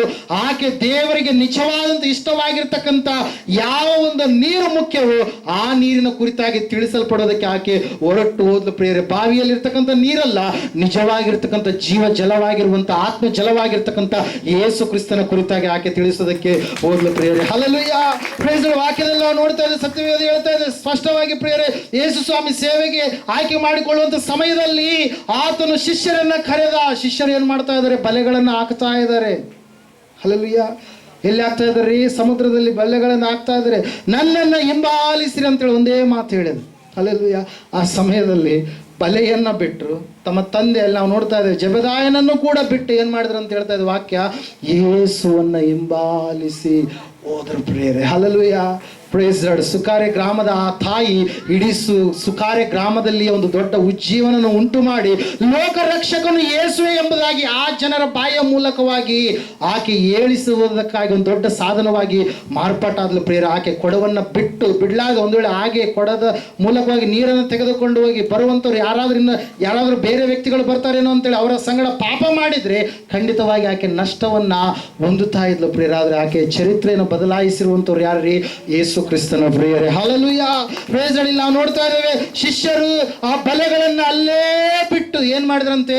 ಯೇಸುವನ್ನ ಹಿಂಬಾಲಿಸಿ ನಡೆದ್ರು. ಅದಕ್ಕಾಗಿ ಇವತ್ತಿನ ದಿವಸ ಪರಲೋಕದಲ್ಲಿ ಅವರ ಹೆಸರುಗಳು ಏನಾಗಿದಾವಂತ್ರಿ? ಬರೆಯಲ್ಪಟ್ಟಿದ್ದಾವೆ. ಪ್ರಿಯರೇ, ಎಲ್ಲಿ ಬರೆಯಲ್ಪಟ್ಟಿದ್ದಾವೆ? ಪರಲೋಕದಲ್ಲಿರ್ತಕ್ಕಂಥ ಹೆಬ್ಬಾಗಿಲುಗಳಲ್ಲಿ ಅವರ ಹೆಸರುಗಳು ಏನಾಗಿದಾವ್ರಿ, ಬರೆಯಲ್ಪಟ್ಟಿದ್ದಾವೆ ಪ್ರಿಯರೇ. ಹಲ್ಲೆಲೂಯಾ. ಅವರು ಅವುಗಳನ್ನು ಬಿಟ್ಟು ಕೇಳ್ತಾ ಇದ್ದಾರೆ, ಸ್ವಾಮಿ ನಾವು ನಿನ್ನನ್ನು ಬಿಟ್ಟು ಏನೆಲ್ಲ ಕಾರ್ಯಗಳನ್ನು, ಹೆಂಡತಿಯನ್ನು ಬಿಟ್ಟು, ಮಕ್ಕಳನ್ನು ಬಿಟ್ಟು, ಕುಟುಂಬವನ್ನು ಬಿಟ್ಟು, ಮನೆಯನ್ನು ಬಿಟ್ಟು ಎಲ್ಲ ಬಿಟ್ಟುಬಿಟ್ಟಿವಲ್ಲ ಅಂತೇಳಿ ಹೇಳಿದಾಗ ಸ್ವಾಮಿ ಅವ್ರಿಗೆ ಹೇಳ್ತಾನೆ, ಈ ಲೋಕದಲ್ಲಿರುವಾಗ ನಿಮಗೆ ಎಲ್ಲ ಸಿಕ್ಕುತ್ತೆ, ಮುಂದಣ ಯುಗದಲ್ಲಿ ಕೂಡ ನೀವು ಎಲ್ಲವನ್ನು ಹೊಂದಿಕೊಳ್ಳೋದಕ್ಕೆ, ನಿತ್ಯತ್ವವನ್ನು ಹೊಂದಿಕೊಳ್ಳೋದಕ್ಕೆ ನೀವು ಸಾಧ್ಯವಾಗುತ್ತೆ ಎಂಬುದಾಗಿ ಒಬ್ಬ ತಾಯಿ ಕೇಳ್ತಾ ಇದ್ದಾಳೆ. ಏನಂತೇಳಿ, ನನ್ನ ಮಗ ಡಾಕ್ಟರ್ ಆಗಬೇಕು, ನನ್ನ ಮಗ ಇಂಜಿನಿಯರ್ ಆಗಬೇಕು, ನನ್ನ ಮಗ ಅಂಥವನಾಗಬೇಕು, ನನ್ನ ಮಗ ಒಳ್ಳೆಯ ಒಂದು ಜಾಬನ್ನು ಪಡೆದುಕೊಳ್ಬೇಕಂತೇಳಿ ಆ ತಾಯಿ ಕೇಳ್ತಾ ಇದ್ದಾಳೆ. ಏನಂತೇಳಿ, ಯಾರು ಕೇಳ್ತಾ ಇದ್ದಾಳ್ರಿ? ಸಲೋಮಿ ಕೇಳ್ತಾ ಇದ್ದಾಳೆ ಪ್ರಿಯರೇ. ಜೆಬೆದಾಯನ ಹೆಂಡತಿ ಯಾರ್ರಿ? ಸಲೋಮಿ. ಯೋಹಾನ ಮತ್ತು ಯಾಕೋಬನ ತಾಯಿ ಯಾರ್ರಿ? ಸಲೋಮಿ ಕೇಳ್ತಾ, ಅಪ್ಪ ನೀನು ನೀನು ರಾಜ್ಯಾಭಿಷೇಕ ಹೊಂದಿದಾಗ ನಿನ್ನ ಸಿಂಹಾಸನದ ಪಕ್ಕದಲ್ಲಿ ನನ್ನ ಮಕ್ಕಳಿಬ್ಬರು ನಿನ್ನ ಎಡಗಡೆಯಲ್ಲಿಯೂ ನಿನ್ನ ಬಲಗಡೆಯಲ್ಲಿ ನಿಂತುಕೊಳ್ಳುವಂತ ಇರುವಂಥ ವ್ಯಕ್ತಿಗಳಾಗಿ ಇರಬೇಕಂತೇಳಿ ಕೇಳ್ತಾ ಇದ್ದಾಳೆ ಪ್ರಿಯರೇ. ಹಲ್ಲೆಲೂಯಾ. ಪ್ರೈಸ್. ಅಂತಹ ಕೋರಿಕೆಯನ್ನು ನಾವು ಕೋರುವವರಾಗಿದ್ದೇವ? ಕೇವಲವಾಗಿ ಲೌಕಿಕವಾದಂಥ ವಿಷಯಗಳಲ್ಲಿ ಸಂತುಷ್ಟಿ ಪಡುವಂಥವರಾಗಿ ಇದ್ದೇವೆ? ಒಂದ್ಸಾರಿ ನಾವು ಆಲೋಚನೆ ಮಾಡೋಣ. ಆ ಶಿಷ್ಯರಂತೆ ಬಲೆಗಳನ್ನು ಬಿಟ್ಟು ಸ್ವಾಮಿಯನ್ನ ಹಿಂಬಾಲಿಸಿ ಇವತ್ತಿನ ದಿವಸ ನಾನು ನೀನು ಇಲ್ಲಿ ಕುಂತ್ಕೊಂಡಿದ್ದೀವಿ ಅಂದರೆ ಕಾರಣ ಏನಂತಂದ್ರೆ, ಆ ಶಿಷ್ಯರು ಯೇಸು ಸ್ವಾಮಿಗೋಸ್ಕರವಾಗಿ ಹತಸಾಕ್ಷಿಗಳಾದರು ಪ್ರಿಯರು. ತಮ್ಮ ಪ್ರಾಣದ ಅಂಗನ್ನು ತೊರೆದು ಶಿಲುಬೆಗೆ ಹಾಕಿಸಿಕೊಂಡವರಾಗಿ ಅವರು ಸತ್ರ, ಅವರನ್ನ ಕೊಂದ್ರು, ಅವ್ರನ್ನ ನಾಶ ಮಾಡಿದ್ರು. ಆದರೆ ಅವರು ವಾಕ್ಯವನ್ನು ಹೇಳುವಂಥದ್ದನ್ನು, ಸುವಾರ್ತೆಯನ್ನು ಸಾರುವಂಥದ್ದನ್ನು ಬಿಡಲಿಲ್ಲ. ಭಾರತ ದೇಶಕ್ಕೆ ಬಂದಿರತಕ್ಕಂಥ ತೋಮ ಈ ಭಾರತ ದೇಶದಲ್ಲಿ ಚೆನ್ನೈ ಪಟ್ಟಣದಲ್ಲಿ ಇರ್ತಕ್ಕಂಥ ಮೈಲಾಪುರ ಎನ್ನುವಂಥ ಸ್ಥಳದಲ್ಲಿ ಆತನನ್ನು ತ್ರಿಶೂಲದ ಮೂಲಕವಾಗಿ ಕೊಂದು ಸಾಯಿಸಿದರು ಪ್ರಿಯರೇ. ಅಷ್ಟರ ಒಳಗಡೆಯಾಗಿ ಆತನ ಅನೇಕರಿಗೆ ಸುವಾರ್ತೆಯನ್ನು ಸಾರಿಸಿದ ಪ್ರಿಯರೇ. ಒಂದೇ ಸಾರಿಗೆ 300 ಬ್ರಾಹ್ಮಣರನ್ನು ದೇವರ ಮಕ್ಕಳಾಗುವುದಕ್ಕಾಗಿ, ಆತನ ದೀಕ್ಷಾಸ್ನಾನ ತೆಗೆದುಕೊಳ್ಳುವುದಕ್ಕಾಗಿ ತೊಟ್ಟದಾಗಿರ್ತಕ್ಕಂಥ ಅದ್ಭುತ ಕಾರ್ಯದ ಮೂಲಕವಾಗಿ ಆತನ ಏನು ಮಾಡಿದರೆ, ಸಾಕ್ಷಿಯ ಮಗನಾಗಿ ಜೀವಿಸಿದ ಪ್ರಿಯರೇ. ಹಲ್ಲೆಲೂಯಾ.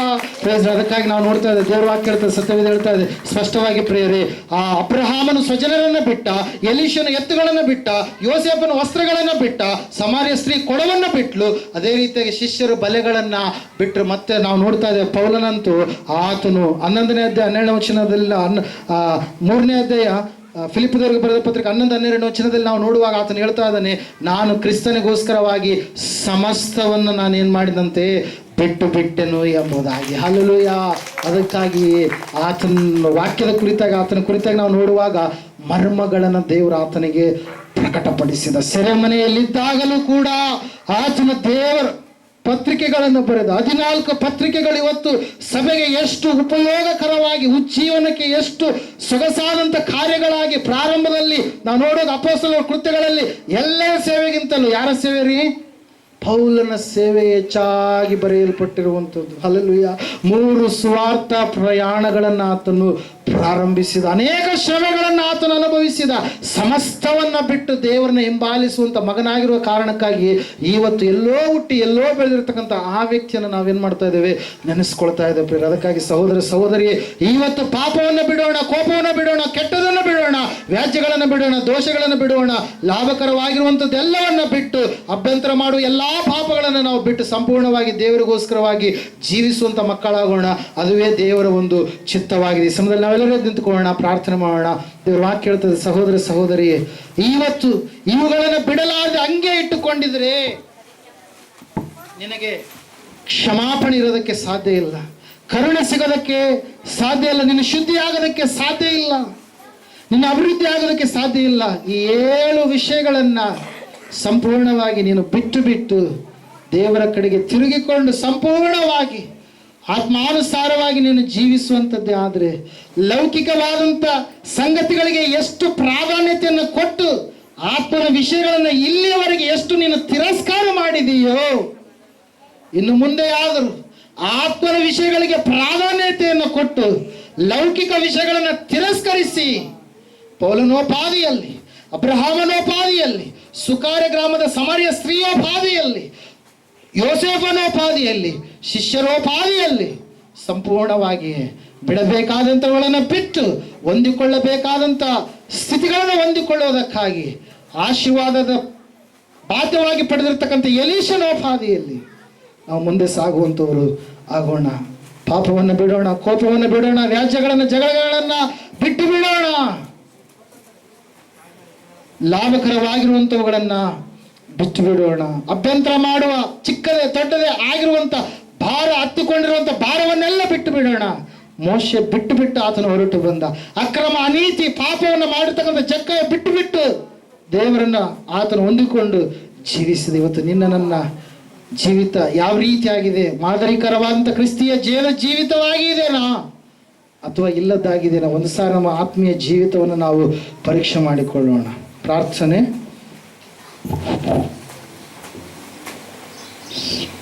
ಪ್ರಾರ್ಥನೆ ಮಾಡಿಕೊಳ್ಳೋಣ. ಎಲ್ಲರೂ ಪ್ರಾರ್ಥನೆ ಮಾಡಿರಿ. ಕಣ್ಮುಚ್ಚರು ಯಾರು ಕಣ್ತೀವಿ ನೋಡಬಾರ್ದು. ನಿಮ್ಮನ್ನು ನೀವು ದೇವರಿಗೆ ಒಪ್ಪಿಸ್ಕೊಡ್ರಿ. ಇಷ್ಟೊತ್ತಿಂದ ದೇವರು ಸ್ಪಷ್ಟವಾಗಿ ನಿಮ್ಮ ಸಂಗಡ ಮಾತಾಡಿದ್ದಾನೆ, ನಮ್ಮೆಲ್ಲರ ಸಂಗಡ ಮಾತಾಡಿದ್ದಾನೆ. ಬಿಡಬೇಕಾದವುಗಳನ್ನು ಬಿಟ್ಟು ಹಿಡ್ಕೊಳ್ಳಬೇಕಾಗಿರ್ತಕ್ಕಂಥವುಗಳನ್ನು ಹಿಡಿದು ನಮ್ಮ ಜೀವನವಿಡೀ ಸಂತೋಷ ಸಮಾಧಾನವಾಗಿ ಆರೋಗ್ಯವಾಗಿ ಇರಲಿಕ್ಕಾಗುವಂತೆ ನಾವು ದೇವರನ್ನ ಅಂಟಿಕೊಂಡು ಜೀವಿಸೋಣ. ಸರ್ವಶಕ್ತಿಯುಳ್ಳ ದೇವರೇ, ಕರುಣಾನಿಧಿಯ ತಂದೆ ನಿನಗೆ ಸ್ತೋತ್ರ. ಸ್ಪಷ್ಟವಾಗಿ ಸ್ವಾಮಿ ನೀನು ತಿಳಿಸಿಕೊಟ್ಟಿದ್ದಪ್ಪ ಪಾಪವನ್ನು, ಭವಿಷ್ಯವನ್ನು, ಕರ್ತನೆ ಅಪ್ಪ, ಭಕ್ತಿಗೆ ವಿರೋಧವಾಗಿರ್ತಕ್ಕಂಥ ಎಲ್ಲ ವಿಷಯಗಳನ್ನು ಸ್ಪಷ್ಟವಾಗಿ ತಿಳಿಸಿದ್ದಿ. ಹೌದು ಕರ್ತನೆ, ಅಹಂಕಾರವನ್ನು, ಎಲ್ಲ ವಿಧದಲ್ಲಿರ್ತಕ್ಕಂಥ ಭಕ್ತಿಹೀನತೆ ಒಳಪಡಿಸುವಂಥ ಕಾರ್ಯಗಳನ್ನು ಬಿಟ್ಟು ದೇವರಾತ್ಮನೇ, ಪರಿಶುದ್ಧಾತ್ಮನೇ, ನಿನ್ನ ನೀತಿ ಕಾರ್ಯಗಳ ಕಡೆ, ನಿನ್ನ ಫಲಗಳ ಕಡೆ ಸಂಪೂರ್ಣವಾಗಿ ಬಂದುಕೊಂಡು ನಿನ್ನನ್ನೇ ನಿತ್ಯವೂ ಎದುರು ನೋಡುವಂತೆ ನಮ್ಮನ್ನು ಸ್ಥಿರಪಡಿಸಿ, ಬಲಪಡಿಸಿ, ಭದ್ರಪಡಿಸಬೇಕೆಂಬುದಾಗಿ ನಮ್ಮೆಲ್ಲರನ್ನ ಹಸ್ತಕ್ಕೆ ಒಪ್ಪಿಸಿಕೊಡ್ತಾ ಇದ್ದೇವೆ. ದೇವರಾತ್ಮನೇ, ಪರಿಶುದ್ಧಾತ್ಮನಿಗೆ ಮಹಿಮೆ ತರುವ ಮಕ್ಕಳಾಗುವಂತೆ ಮಾಡಿ ಸ್ಪಷ್ಟವಾಗಿ ಹೇಳಿದಿ ಸ್ವಾಮಿ. ಮೊದಲನೆಯ ಮರಣ ಬರೋ ವಿಷಯ, ಎರಡನೆಯ ಮರಣ ಹೌದು ಕರ್ತನೆ, ಬಿಡದೇ ಇದ್ದರೆ ಇವು ತಪ್ಪದು. ಮೊದಲನೆಯ ಮರಣ ಸಹಜವಾದ ಮರಣ, ಆದರೂ ಅದು ಹಾಸಿಗೆಯಲ್ಲಿ ಪ್ರತಿನಿತ್ಯವೂ ನೀನು ದಂಡಿಸಲ್ಪಡುವೆ ಎಂಬುದಾಗಿ. ಎರಡನೆಯ ಮರಣ ನಿನ್ನ ಆತ್ಮವು ನಿತ್ಯ ನಿರಂತರ ಅಗ್ನಿಗುಂಡಕ್ಕೆ ಹೋಗುವಂಥ ಸ್ಥಿತಿ. ಇವುಗಳನ್ನು ಬಿಡುವುದರಿಂದ, ದೇವರೇ ನಿನ್ನನ್ನು ಸೇವಿಸುವುದರಿಂದ, ನಿನ್ನ ಮಾತುಗಳನ್ನು ಕೇಳಿ ಹೊಂದಿಕೊಂಡು ನಡೆಯುವುದರಿಂದ ನಿತ್ಯ ಸಂತೋಷ, ನಿತ್ಯ ಆನಂದ, ನಿತ್ಯ ಆರೋಗ್ಯ, ನಿತ್ಯ ಸಮಾಧಾನ, ನಿತ್ಯವಾಗಿರ್ತಕ್ಕಂಥ ನಿನ್ನ ನೀತಿ ಪರಲೋಕವನ್ನು ಈ ಲೋಕದಲ್ಲೇ ನಾವು ಧರಿಸಿಕೊಂಡು ಜೀವಿಸುವ ಹಾಗೆ ಅಪ್ಪ, ಪ್ರತಿಯೊಂದು ನೀತಿ ಪಾಠಗಳನ್ನು, ಆಜ್ಞೆಗಳನ್ನು, ಆಶೀರ್ವಾದವನ್ನು, ಎಚ್ಚರಿಕೆಯನ್ನು, ಸಮಾಧಾನವನ್ನು, ಶಾಂತಿಯನ್ನು, ವಾಗ್ದಾನಗಳನ್ನು, ಸಮೃದ್ಧಿಯನ್ನು ದಯಪಾಲಿಸಿದಕ್ಕಾಗಿ ಸ್ತೋತ್ರ. ಎಲ್ಲ ಘನಮಾನ ಮಹಿಮೆ ನಿಮಗುಂಟಾಗಲಿ. ಯೇಸು ಕ್ರಿಸ್ತ ಮಹಾಪ್ರಭುಗಳ ಪರಿಶುದ್ಧ ದಿವ್ಯ ನಾಮದಲ್ಲಿ ನನ್ನನ್ನು ನಮ್ಮೆಲ್ಲರನ್ನೇ ಹಸ್ತಕ್ಕೆ ಒಪ್ಪಿಸಿಕೊಡ್ತಾ ಇದ್ದೇವೆ. ನಾವು ತಪ್ಪು ಮಾಡಿದ್ದೇವೆ, ನಮ್ಮನ್ನು ಕ್ಷಮಿಸಿರಿ. ನಮ್ಮ ತಪ್ಪುಗಳನ್ನು ಕರ್ತನ ಒಪ್ಪಿಕೊಳ್ತಾ ಇದ್ದೇವೆ. ನಮ್ಮನ್ನು ಕ್ಷಮಿಸಿರಪ್ಪ. ದೇವರಾತ್ಮನೇ, ಪರಿಶುದ್ಧ ನಿನ್ನ ಪರಿಶುದ್ಧ ರಕ್ತದಿಂದ ಅಂಗಾಲೆ ನಡೆದೆತ್ತಿವರೆಗೂ ನಮ್ಮೆಲ್ಲರನ್ನ ಶುದ್ಧಿಗೊಳಿಸಿ, ಸಿದ್ಧಪಡಿಸಿ, ದೇವರಾತ್ಮನೇ ನಿನ್ನ ಚಿತ್ತಕ್ಕೆ ಒಡಂಬಿಟ್ಟು ನಡಲಿಕ್ಕಾಗುವಂತೆ ಮಾಡು. ಯೇಸು ಕ್ರಿಸ್ತ ಮಹಾಪ್ರಭುಗಳ ಪರಿಶುದ್ಧ ನಾಮದಲ್ಲಿ ಬೇಡಿ ಹೊಂದಿದ್ದೇವೆ ಪರಮ ತಂದೆ. ಆಮೆನ್. ಹಲ್ಲೆಲೂಯಾ. ದೇವರಿಗೆ ಮಹಿಮೆ ಉಂಟಾಗಲಿ, ದೇವರಿಗೆ ಸ್ತೋತ್ರ ಉಂಟಾಗಲಿ. ಈ ಸಮಯದಲ್ಲಿ